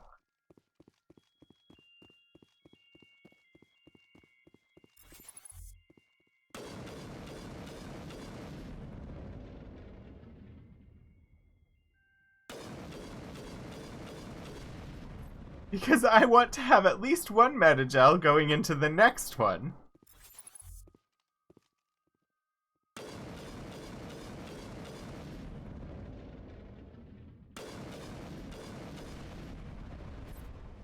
So I'm practicing distance shots. Oops, I overheated the gun.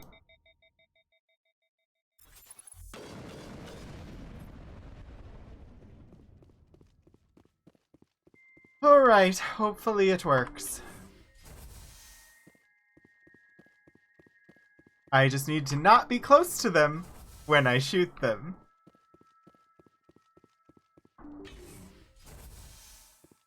Silly virtual intelligence.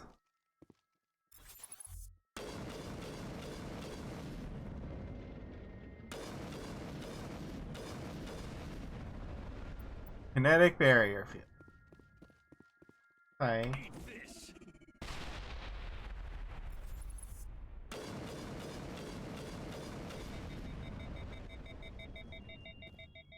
Data port. Wonder if I missed that in the other one.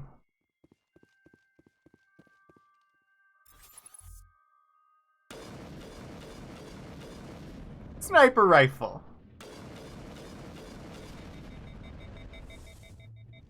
Works much better.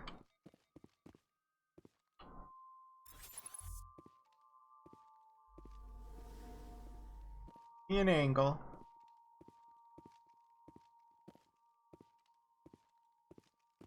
I think the barrier may have gotten bigger.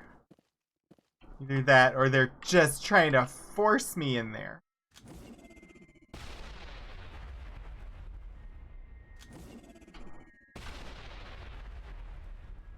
Eat this.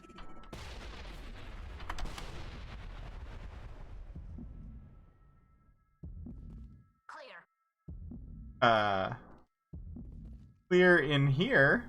How the heck do I get out? Oh, you can just shoot the barriers. I do think that I am taking poison damage. I believe you are correct. I don't know what to do about that. Oh. Frickin' shoot the barriers.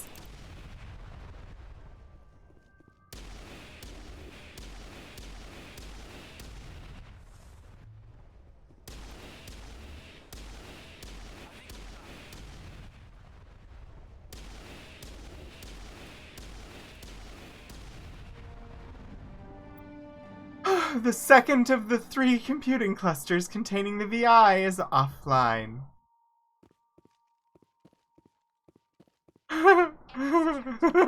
First try.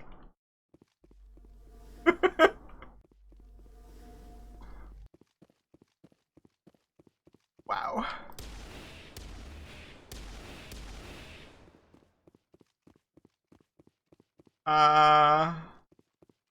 Should I save now or when I get back outside?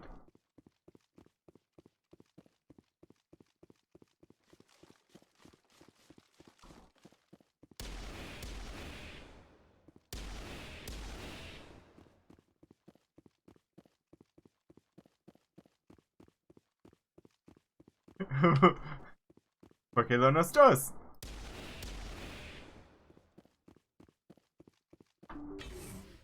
I mean, the answer to why not both is chaos.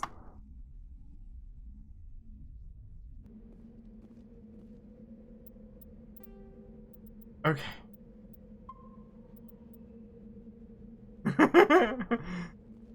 Alright, so I think it's just this one.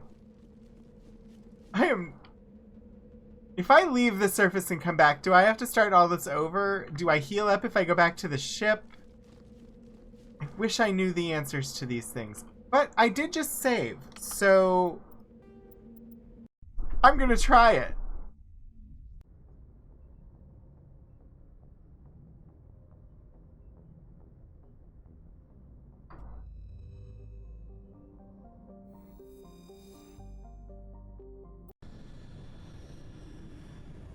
Well, we're trying it.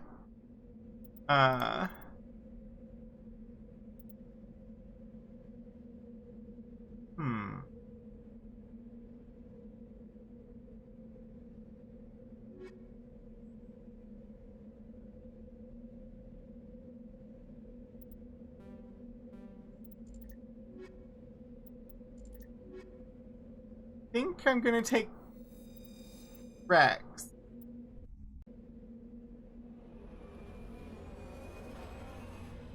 Oh! I mean, I could still do that.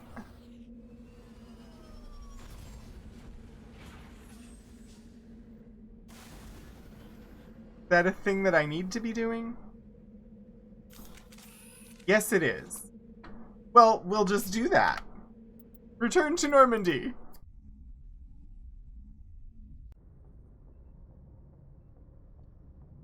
Here's medical. Not in here.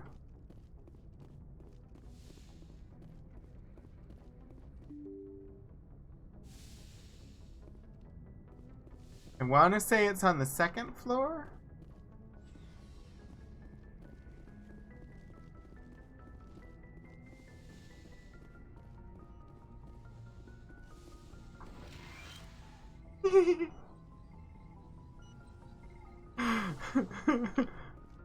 Great vehicle landing test, everyone.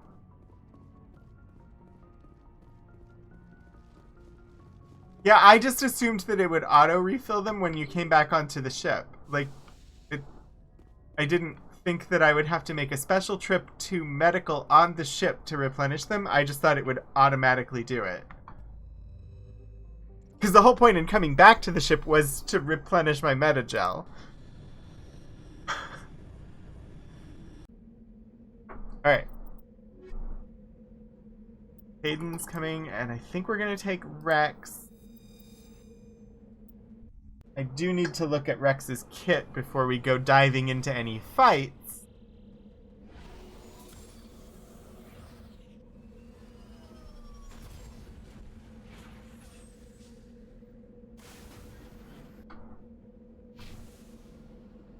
Medal of Exploration 3. It's got an achievement. Equipment. For Rex. Avenger 5 is definitely an upgrade, so go ahead and equip that. Storm 5. Seems like it's probably the best one we've got. I mean, everything should be an upgrade over what you already had because I haven't really brought you with me before. Sniper rifle? I don't see you as using sniper rifles that much. Ooh, but that's not bad. The Naginata. Why is the hammer... Hammer's not as good as the Naginata. No biotics. Don't have any special armor for you. Installed. Armor piercing seems useful. Rail Extension 5 modifies the length of the barrel to increase damage, however, also increases weapon overheating. Well, we'll do it anyway. And this Incendiary Polonium. Toxic damage. Proton.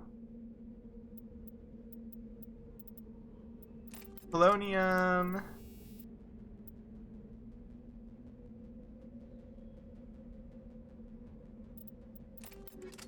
Kinetic stabilizer.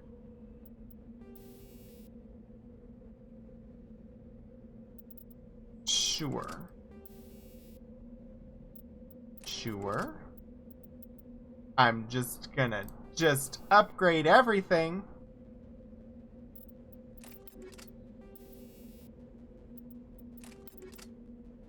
Actually, that's not good.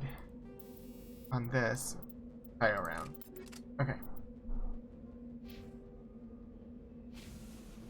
Right. Once more under the breaches.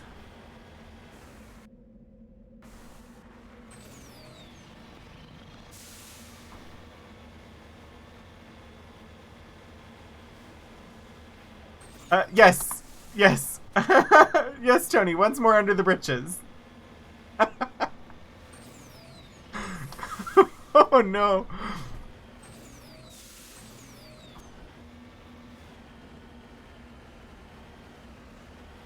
It is Flirt Effect after all.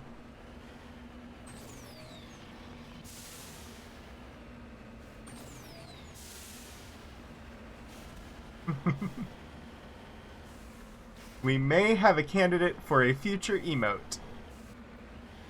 Under the britches. That is, if I don't completely forget about it and I keep saying it, it may become an emote someday.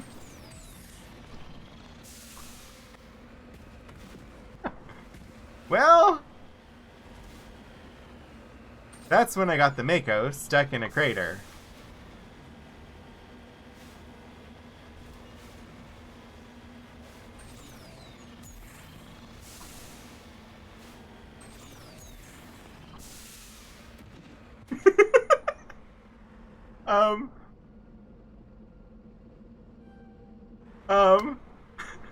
Oh.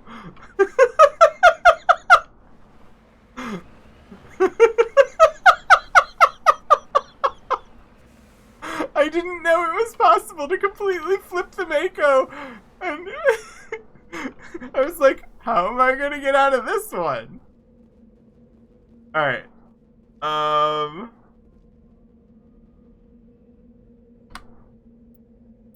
Let me check the journal and make sure.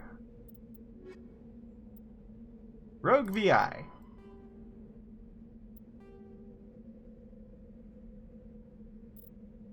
We just have the one left, so it did save.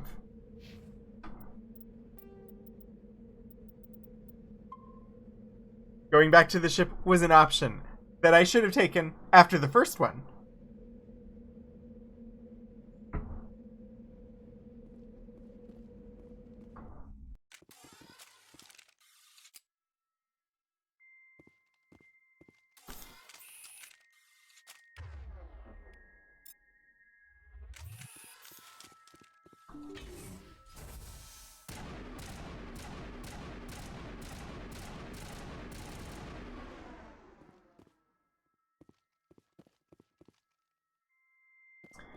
Well,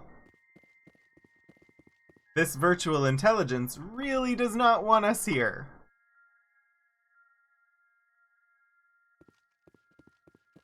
I took all their breaches. I got no breaches. Perfect, Geekats. That was one of the most confusing and humorous scenes in that game. I'm still not sure what to make of Sarah. She didn't really like me that much because I was playing an elf.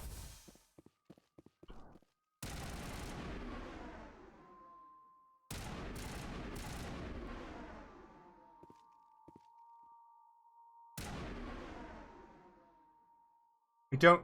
Okay. That's kind of freaking me out. There are, no hostiles on the, indicators. We still have the music. We have the shields up. Where are the bad guys? My health is the timer.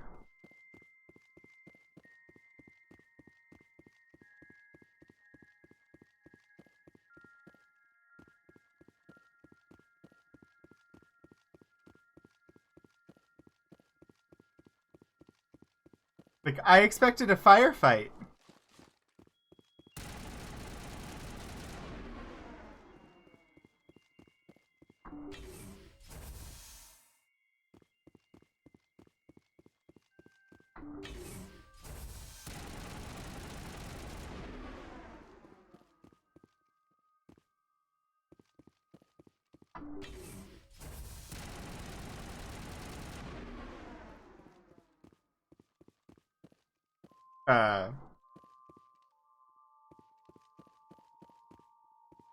They're not here.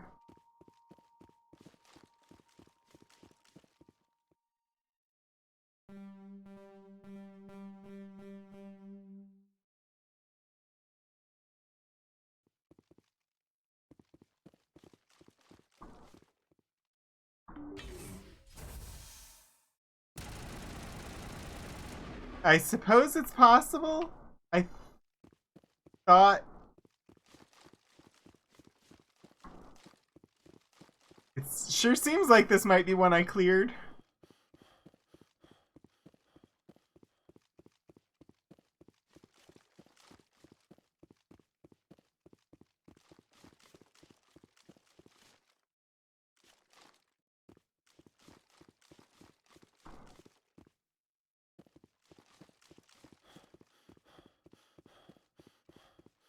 Well, that one went surprisingly easy.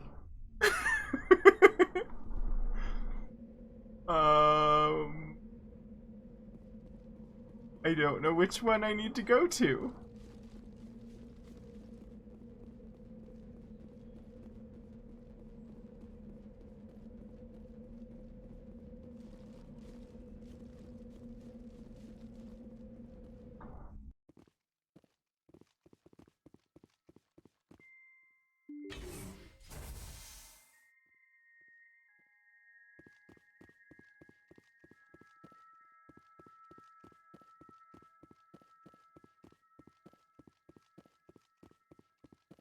We already did this one.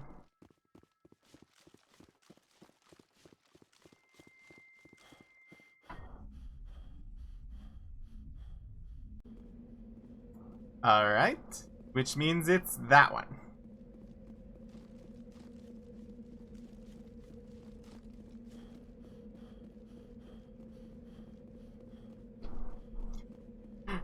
Rex is like, why'd you bring me? There's not even any bad guys here.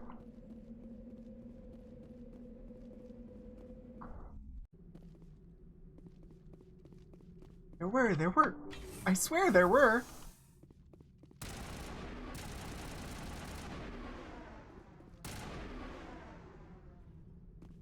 This one has not been cleared.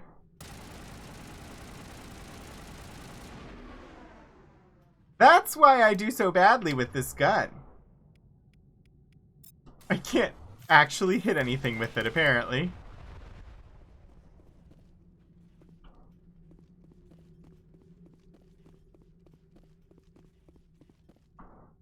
Begin manual override.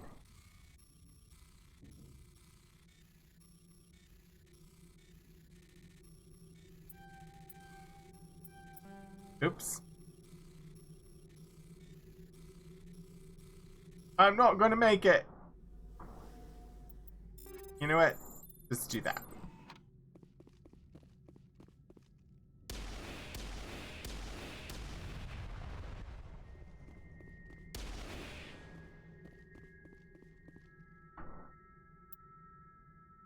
Oh, I can't save.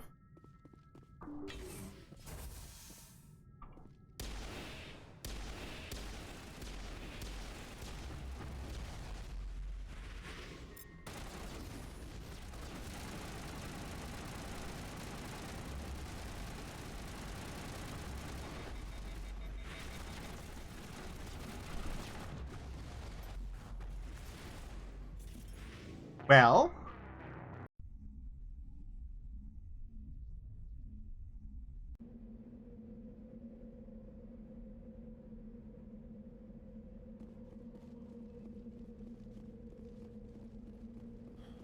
definitely a harder fight.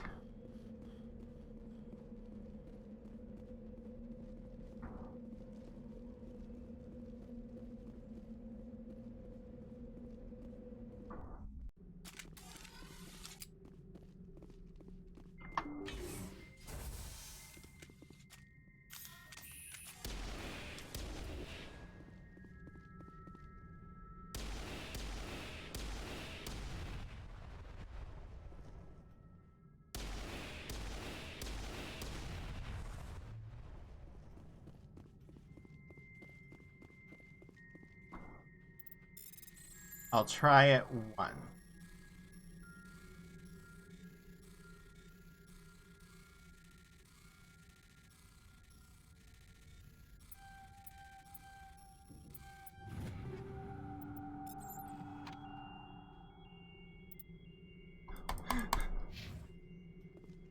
Why does it not want me to save? I do this? Will it let me? No. Alright. Assault rifle to the ready.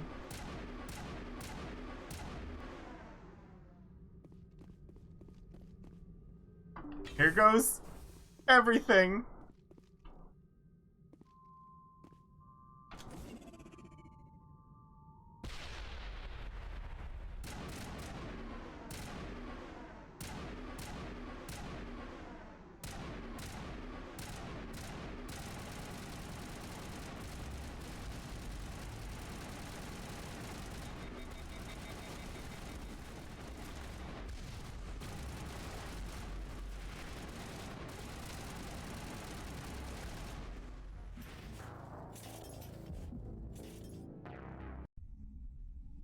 Honestly, this one seems easier.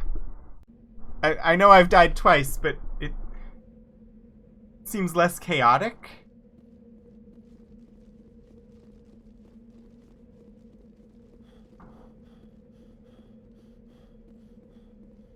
And you know,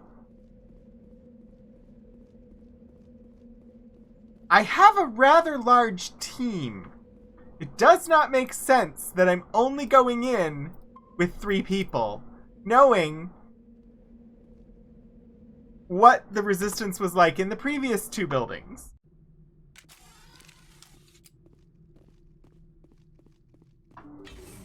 Like, I have a larger team. I have more than 3 people. I should be going in with more than 3 people.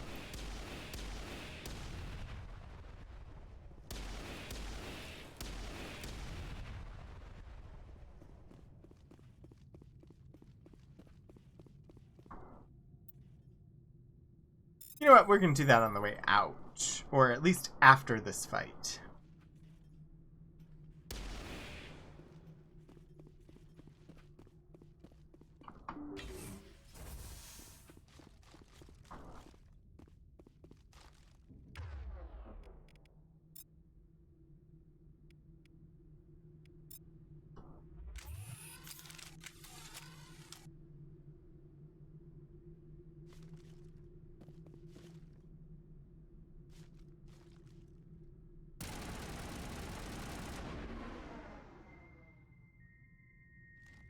Okay.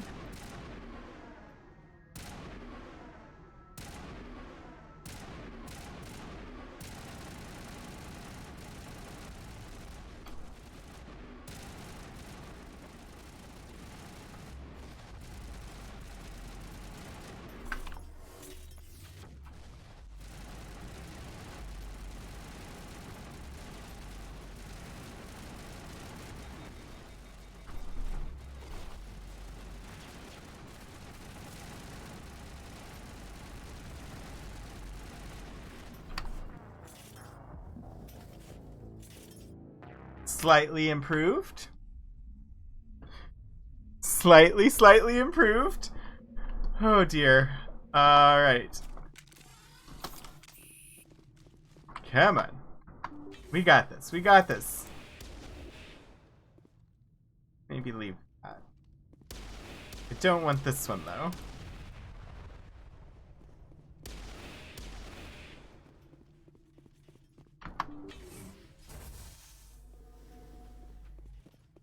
Alright. Okay. Nope, that doesn't. Here. Assault rifle. You too.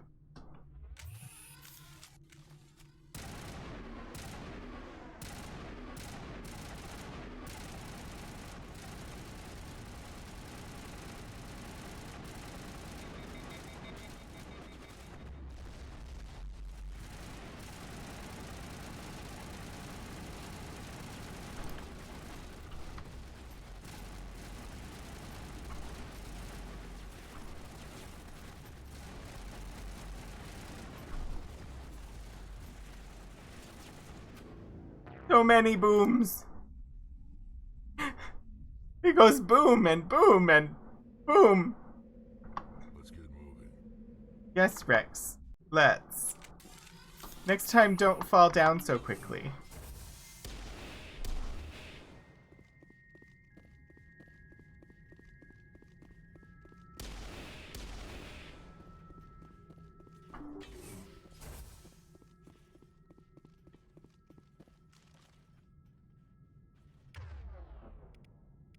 Still want that. Still want you to have that.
Drones.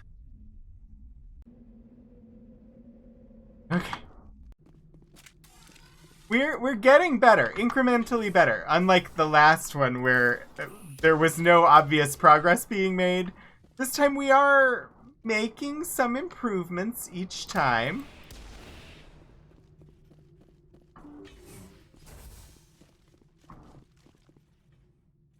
All right. On to you.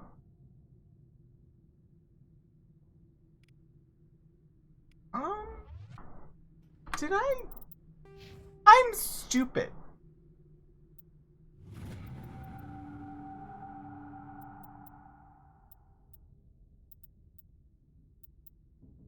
I've been going in with Rex completely unleveled.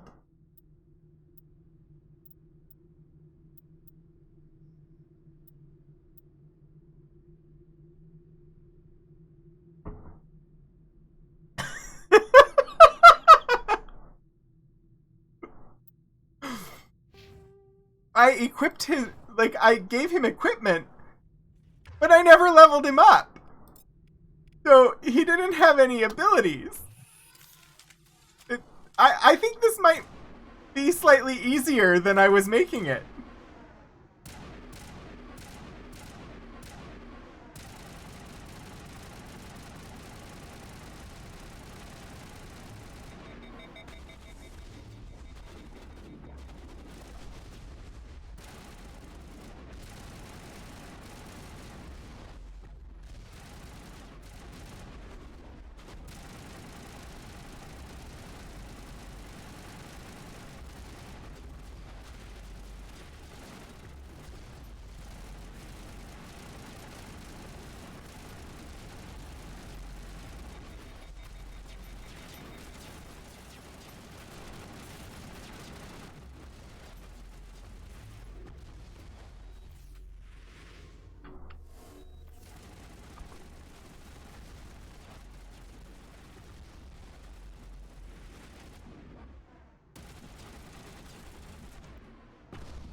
Well,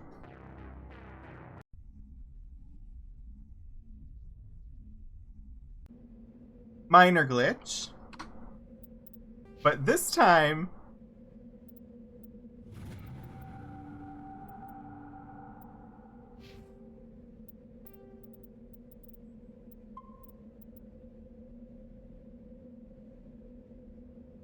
right.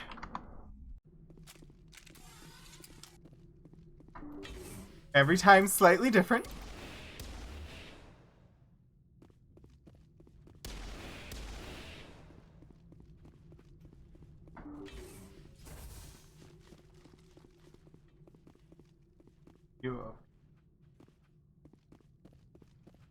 I will come here. Change the weapon.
I survived! Yes, yes, Tony. Absolutely saving.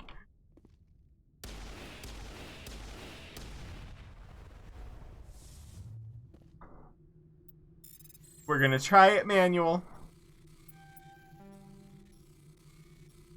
I got a little too excited there. Oh boy. Also, I hate those things, so I'm saving after doing it. Because I'm remembering to save at the moment. So why not?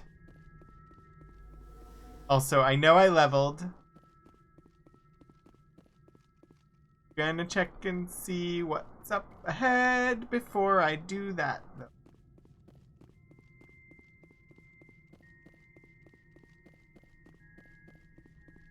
I actually kind of like the creepy music.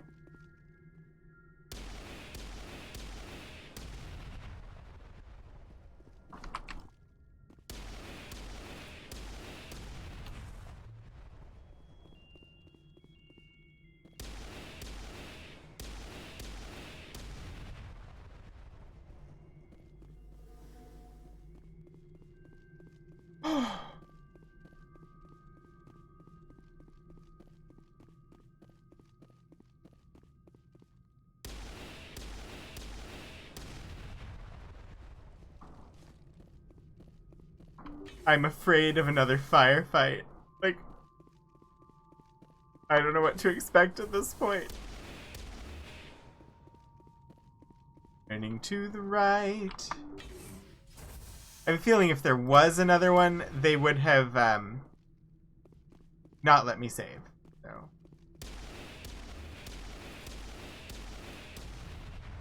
Additional security drones powering up. Well, okay, my instincts were correct.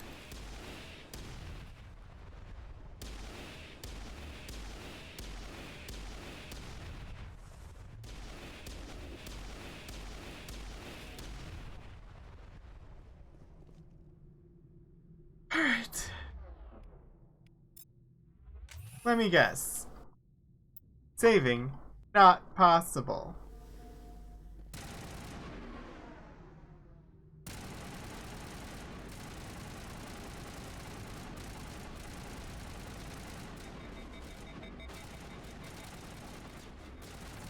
Looks like security drones are back on the menu, boys! You do not take out my boyfriend. He doesn't know he's my boyfriend, and he can't die until he does.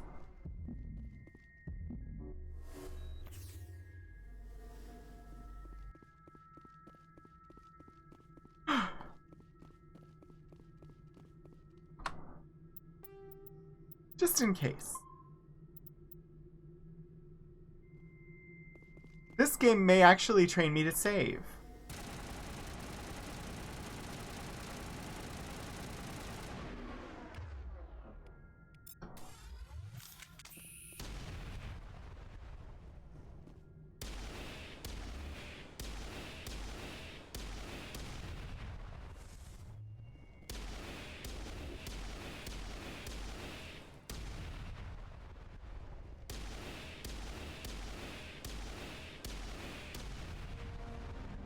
A burst of white noise over all frequencies nearly deafens you.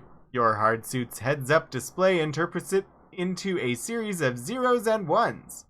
01, 001, 01, 0100, 1000, 01000101, 01001100, 01010000. They repeat again and again, blanketing all frequencies until the lights on the final VI cluster flicker and die.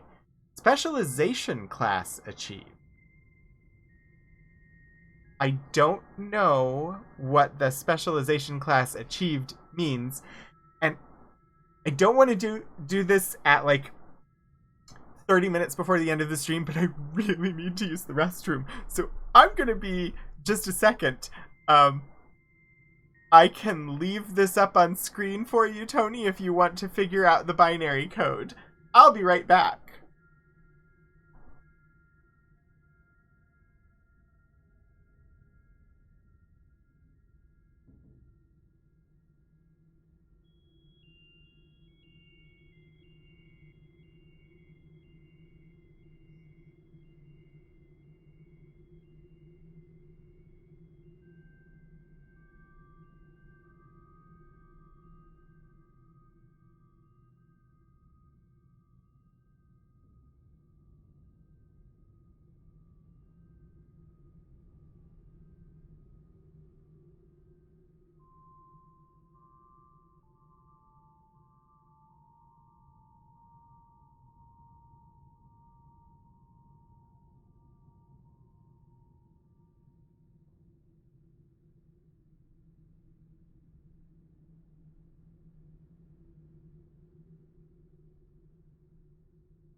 It says help. That is, of course... Oh, I wonder if it was calling out to AIs. Sorry, I'm now eating some M&Ms on stream because that was big battles.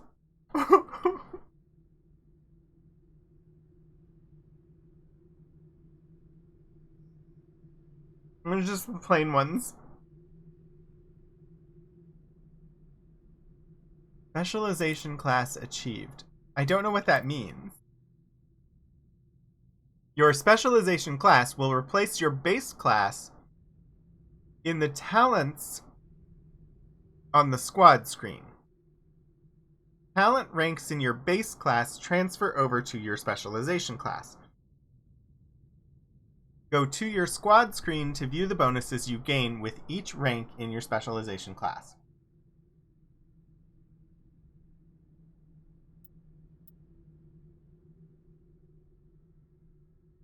Select specialization class. Shock Trooper. Highly trained killing machines, shock troopers excel in all combat functions. Increases health. That's a bonus.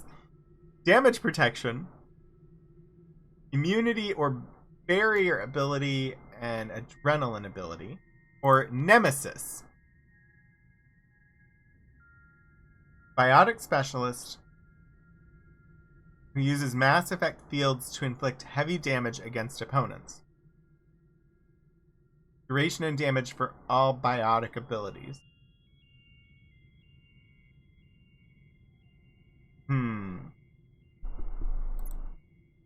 I really like the biotics. I don't use them as much in this game.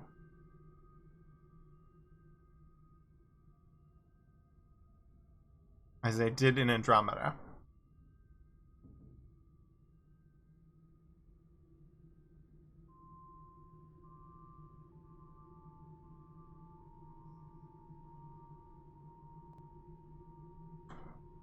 I want to do I really want to do Nemesis. But I feel like Shock Trooper makes a lot of sense for the way I've been playing the game.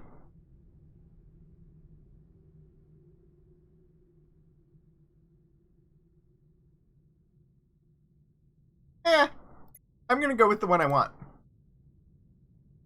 I don't know if it's the right one, but I went with it anyway. So where does that show up? Oh, here it is.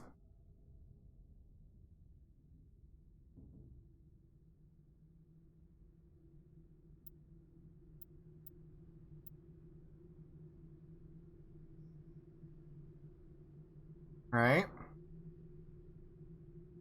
I have 4 points to spend. And hey, not leveling up, not applying the level up when I didn't, turned out to be a good thing, I guess. Considering we just got that specialization thing.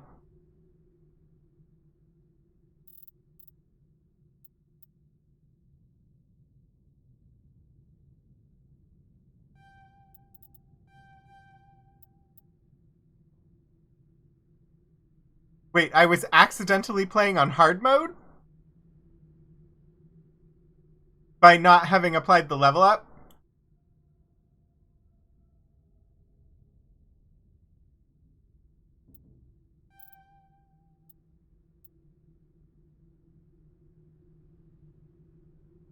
I mean, that just seems like a thing that I would normally do. Accidentally forget to level up.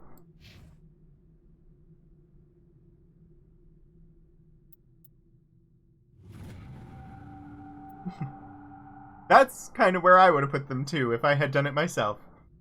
2 more points in medicine.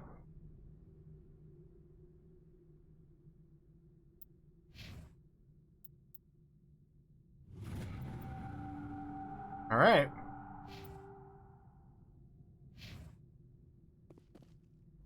Alright, I think we are done here, boys.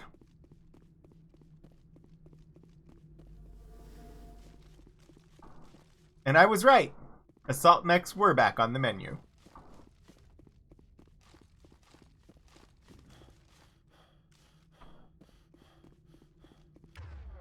Oh, holster that gun. Where is the door? I don't know how to get out of here. There it is.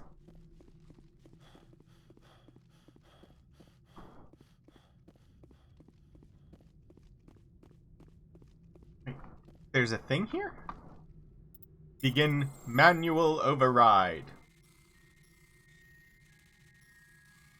I know what it actually means, but I really wish it meant overriding it using a manual.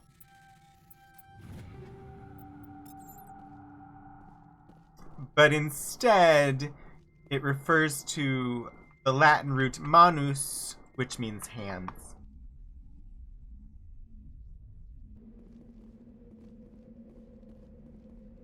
I don't even need to go back to the Mako. I could just return to the Normandy. Yeah, throw the book at it.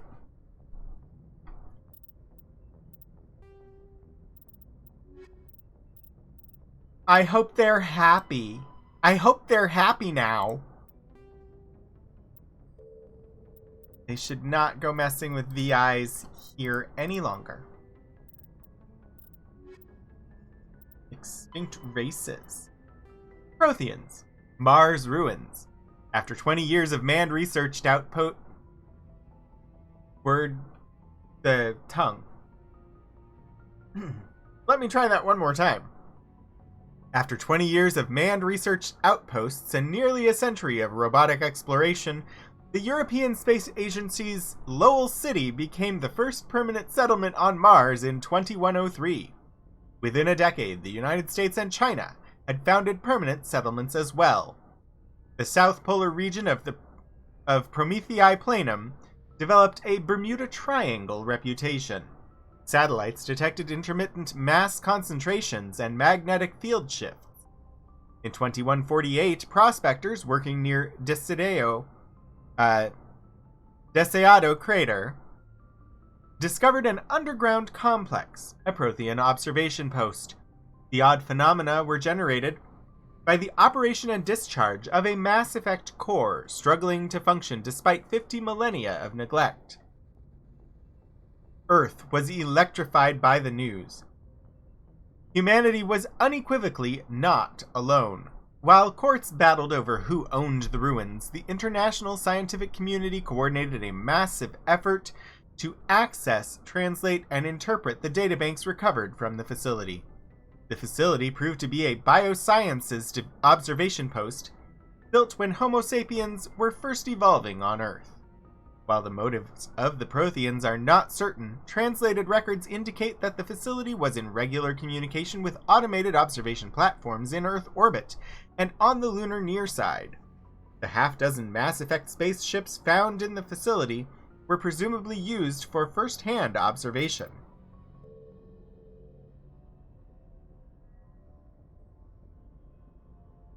The South Polar region has sandworms and is a forbidden zone by the Spacing Guild? You're talking about the South Polar region of Mars, because my brain immediately went to the moon and the fact that the moon is haunted. Vehicles. Combat drones. We've definitely had some experience with those, now haven't we? Drones? Yes. Tony knows what I'm talking about. The moon is haunted. Mars, Arrakis, yeah. Ooh, when is that coming out? Or is that already out? The new Dune. I know there was a new Dune coming. That's all I know. Not out yet.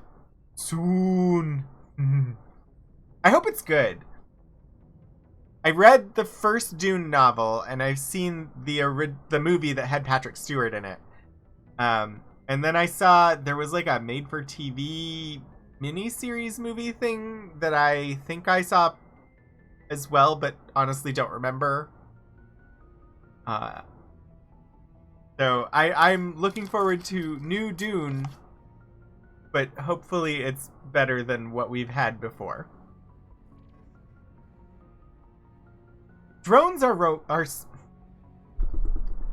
Why am I unable to read the words in the order that they are on the screen?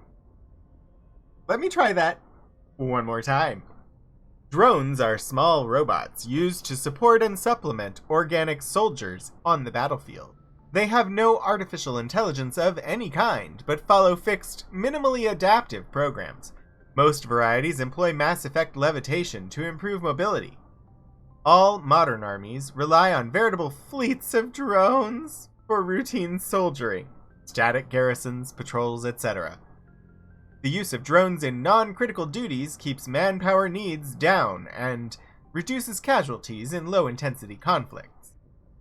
Less advanced races and cultures with less sensitivity to casualties have correspondingly fewer drones in their inventory.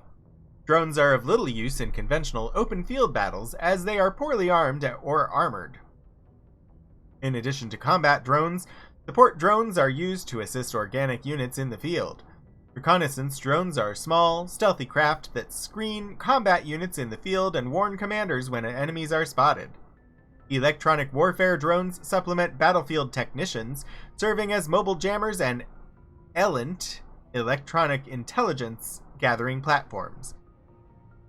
Military and civilian police utilize Dazzler drones, equipped with powerful strobe lights to disorient and subdue intruders using non-lethal force.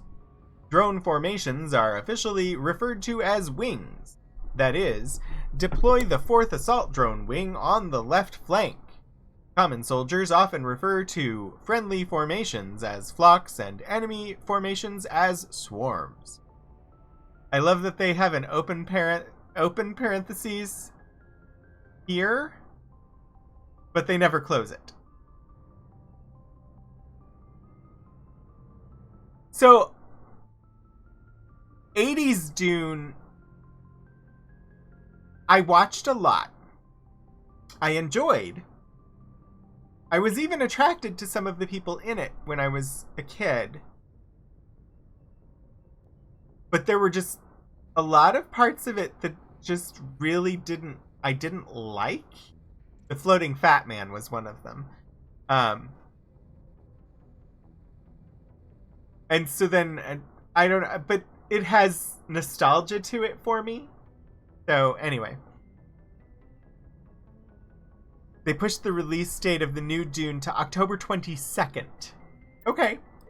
Thank you for getting that info for me, Hannah. Or just knowing it. Humanity and the Systems Alliance. The home world and capital of Woo. humanity is entering a new Earth. golden age. The resource wealth of a dozen settled colonies and 100 industrial outposts flows back to Earth, fueling great works of industry, commerce, and art. The great cities are greening as arcology skyscrapers and telecommuting allow more efficient use of land. Earth is still divided among nation-states, though all are affiliated beneath the overarching banner of the Systems Alliance. While every human enjoys a longer and better life than ever, the gap between rich and poor widens daily. Doesn't that sound familiar? Advanced nations have eliminated most genetic disease and pollution. Less fortunate regions have not progressed beyond 20th century technology and are often smog-choked, overpopulated slums. Sea levels have risen 2 meters in the last 200 years, and violent weather is common due to environmental damage inflicted during the late 21st century. The past few decades, however, have seen significant improvement due to recent technological advances.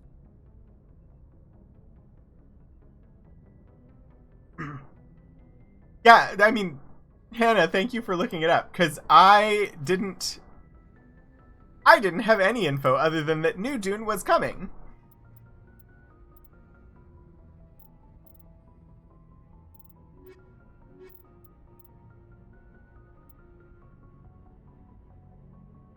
We could go back to the Citadel, but why? See any reason to go back there yet? This side quest just needs to go back to the Citadel.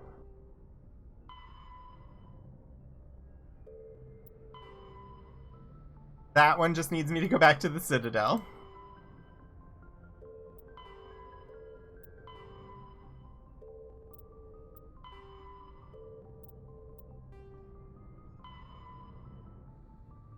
This one does not need me to go back to the Citadel. So this, I think, will be the next one that we do. Go to the Strenus system in the Horsehead Nebula.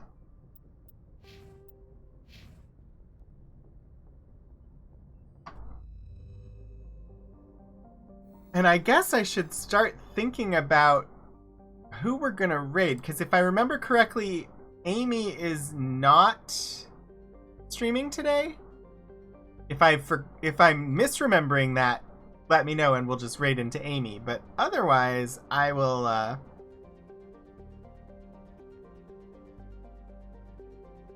have to look and see who we'll raid later. But that's about 15 minutes or so.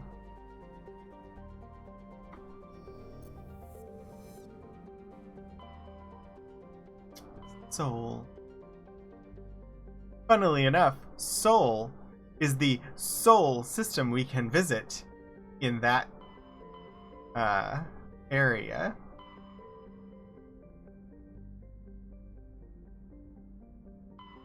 Guess we can go here. Where that side quest is. Ah, but Noveria is not the system where the side quest is. So we're good. Because Noveria is where main quest is.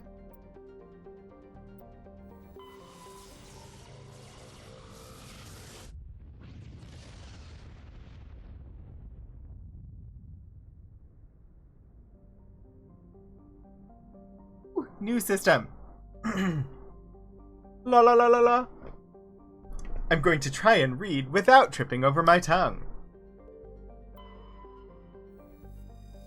Yunthorl. Shrouded by a thick atmosphere of complex hydrocarbons, Yunthorl has never been fully mapped. The surface is hot and completely covered by a global ocean of liquid hydrocarbons. There are indications of primitive organic life developing deep within the global ocean. Orbital period 5.8 Earth years. Radius 5,905 kilometers. Day length 55.2 Earth hours. Atmospheric pressure 2.1 Earth atmospheres. Surface temperature 68 Celsius and surface gravity 0.8 G.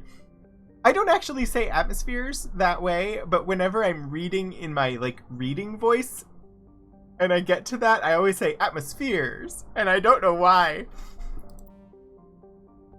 Medallion recovered. Your scan uncovered an ancient deep space probe slowly orbiting Yunthorl. Holly brought it on board, dismantled it, and found a League of One medallion hidden in its payload.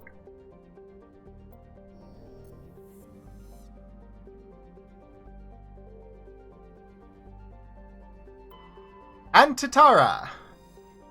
Antitara is a standard hydrogen-helium gas giant with traces of ammonia. Hydrocarbons in the atmosphere lend it a distinct brown tint. Orbital period 52 Earth years. Radius 35,417 kilometers. Day length 14.7 Earth hours. Gas deposit surveyed. Scans from orbit have detected a large concentration of helium-3.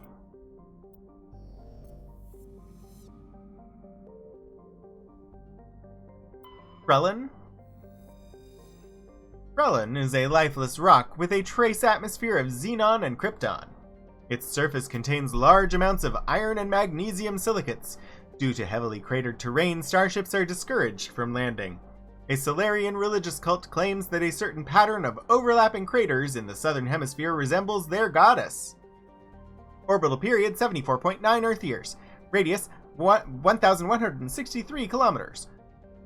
Day length 36.7 Earth hours. Atmospheric pressure 0 Earth atmospheres. Surface temperature minus 147 Celsius. Surface gravity 0.1 G.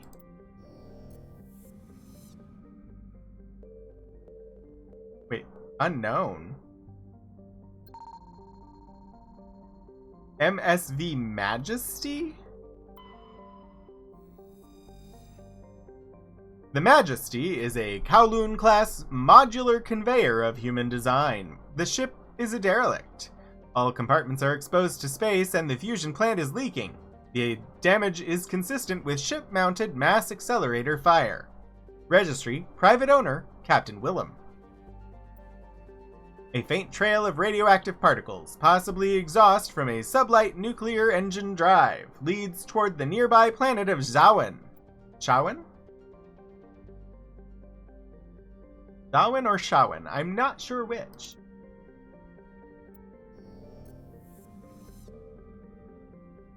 That would be that planet, so that's the last one I want to... Thessalgon. A standard hydrogen-helium gas giant, Thessalgon's atmosphere is tinted blue by trace quantities of methane. Orbital period 173.4 Earth years, radius 53,520 kilometers, day length 15.5 Earth hours, day length 15.5 Earth atmospheres. That wouldn't have made sense, but that is what almost came out of my mouth. And then, of course, I told you exactly what I almost said. Shawen. Warning. Level 1, Cold Hazard. Shawen has a thin atmosphere of carbon dioxide and ethane. The surface is frozen and mainly composed of cobalt with deposits of copper. Planetside conditions are hazardous, with constant ice storms racking the surface. Orbital period 97.3 Earth years. Radius 57.56 kilometers. Day length 21.8 Earth hours. Atmospheric pressure 0.79 Earth atmospheres. Surface temperature minus 131 Celsius. Surface gravity 0.8 G. I'm going to land the craft.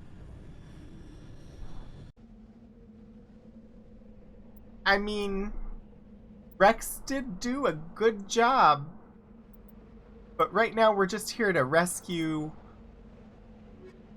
stranded people, right? So we should be fine with our standard squad.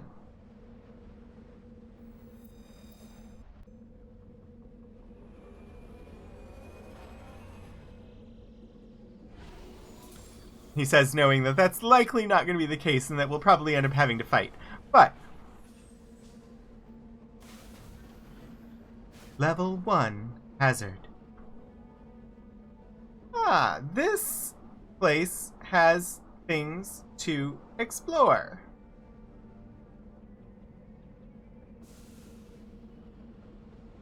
First, we go this way.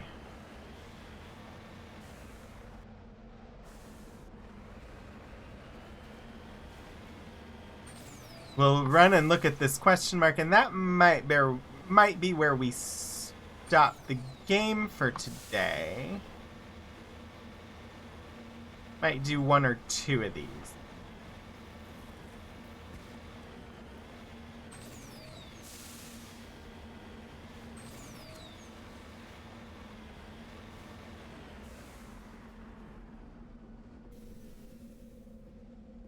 What do we have here?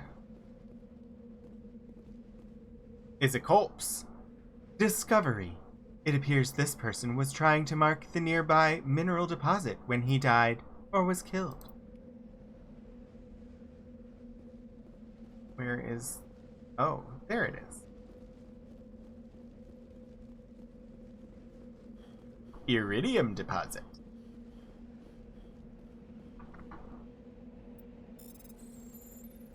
Why do you make me play Frogger to do this too? Heavy metal surveyed. You have successfully surveyed a small deposit of iridium.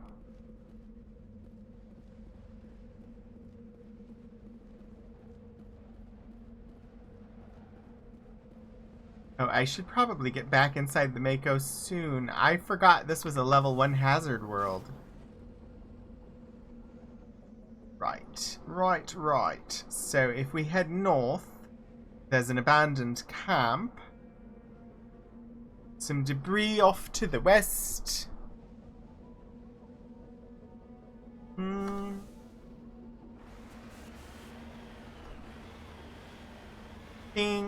have time for one more, I think.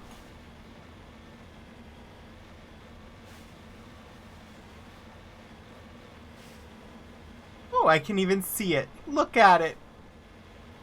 Up there on the ridge.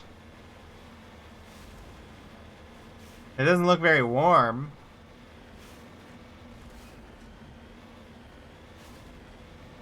Nice ice planet.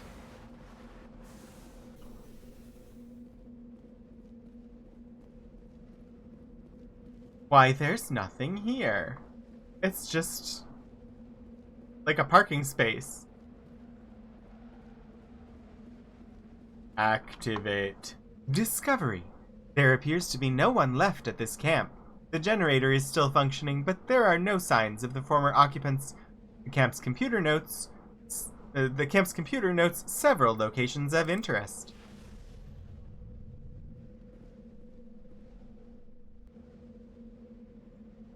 Alright, we just got some more mineral deposits added to the map. So worth it to stop here.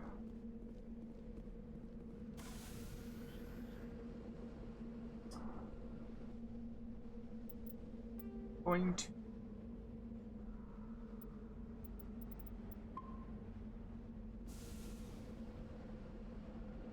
and I'm gonna switch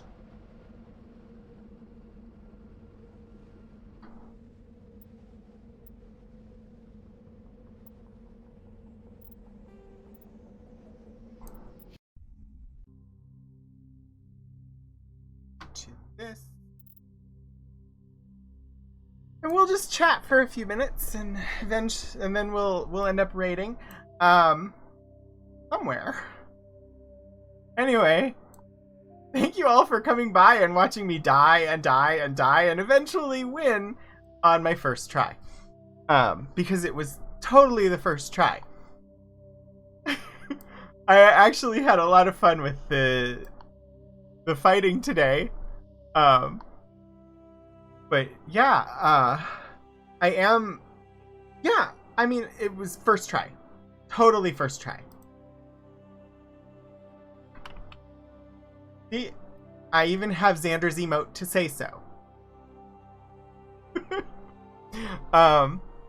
So I will be playing more of Mass Effect next Sunday at 2. Which...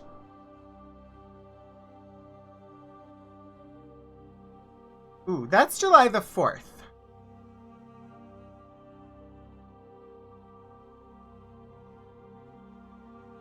I maybe should not stream on the 4th because there will likely be fireworks that are loud and it would likely not be the best time to be streaming. So, in 2 weeks, on Sunday, I will be playing more Mass Effect. Oh, that's gonna be hard. But yeah, I think, I will probably not stream next Sunday, and just plan Saturday and Monday for streams. So, I do have the last of the, ornithology-related archive streams coming up this Wednesday at 2 p.m. or 2:30 p.m. Eastern Time. Saturday at 3:30 p.m. Eastern Time, I will have my regular Ultima stream. Currently playing Ultima 3 Exodus, which is the 3rd installment in the Ultima gaming series. This game came out in 1983.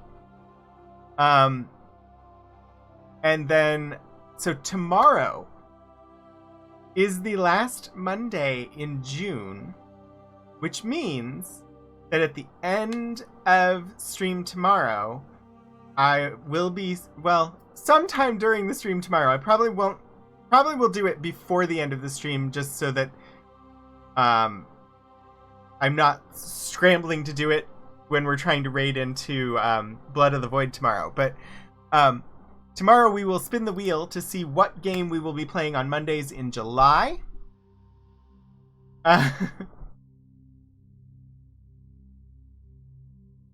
Oh, wow, you're going to have normal festivities on Monday.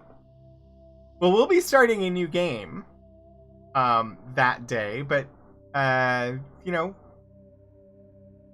if you can't make it for 4th of July festivities, then you can always catch up on the VOD or whatever, but enjoy what you do for 4th of July, for sure. I, as far as I know, don't have any plan. I might need to make a pop. Well, we'll see.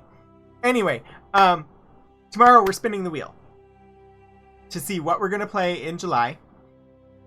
It will be the last, at least for a while, the last time that we play BattleTech. And so I will be giving out a Steam code for BattleTech tomorrow on stream.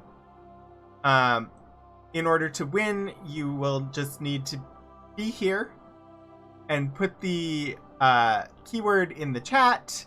And you'll need to be a follower of the channel. And so be a follower, put the keyword in, and you'll have a chance to win a code for the Harebrained Schemes BattleTech game. It is a Steam code, so it will work on Windows, Mac, or Linux, as long as you have Steam installed.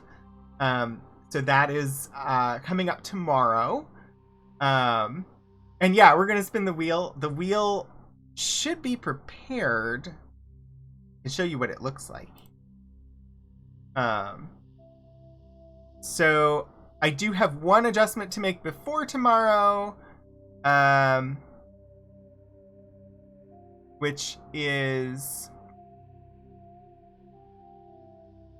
it's too small for me to actually read it at the moment. I can't see what's on the wheel. So, Wildermyth, the one that Kira added, using her points, I need to increase the chance on that one a little bit. But otherwise, Carto has the greatest chance because it was a viewer redemption that's been on there the longest. Maniac Mansion and Wildermyth were both added via channel points this month, and so they have a slightly less a chance than Carto, but will have a greater chance than anything that I put on there without people using channel points. So one of those games will be what we play for July. If it's a shorter game that we can reasonably complete in like under 2 months, we'll just play through the whole thing. Otherwise, if it's a longer game like Star Trek Online, we'll just play it for a month and then we'll spin the wheel again. So that is how that works. And since nobody piped up to tell me that I was wrong about Amy not streaming, I do believe that she is not streaming today. So if nobody has a correction to that, I'm going to go ahead and look and see who we are going to raid.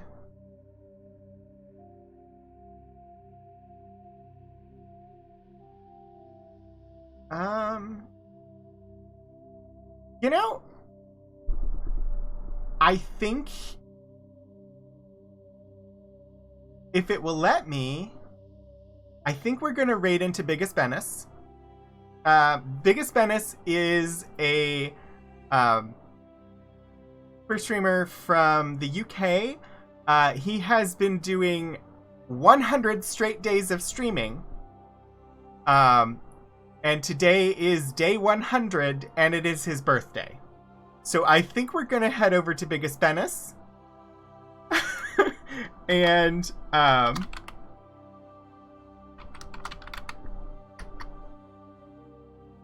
if you want, you can copy that message out to paste into the chat when we get over there, or just throw some emotes in to say hello. So I'm going to set up that raid now, and we will head on over to Biggest Bennis's stream. All right, that. Thank you, everybody, for coming by today. It's been a lot of fun playing the game with you. I always love having you here to hang out while I'm playing. And I hope that I get to see you again tomorrow or in a future stream. Thanks, everybody, for coming by, and I will see you later.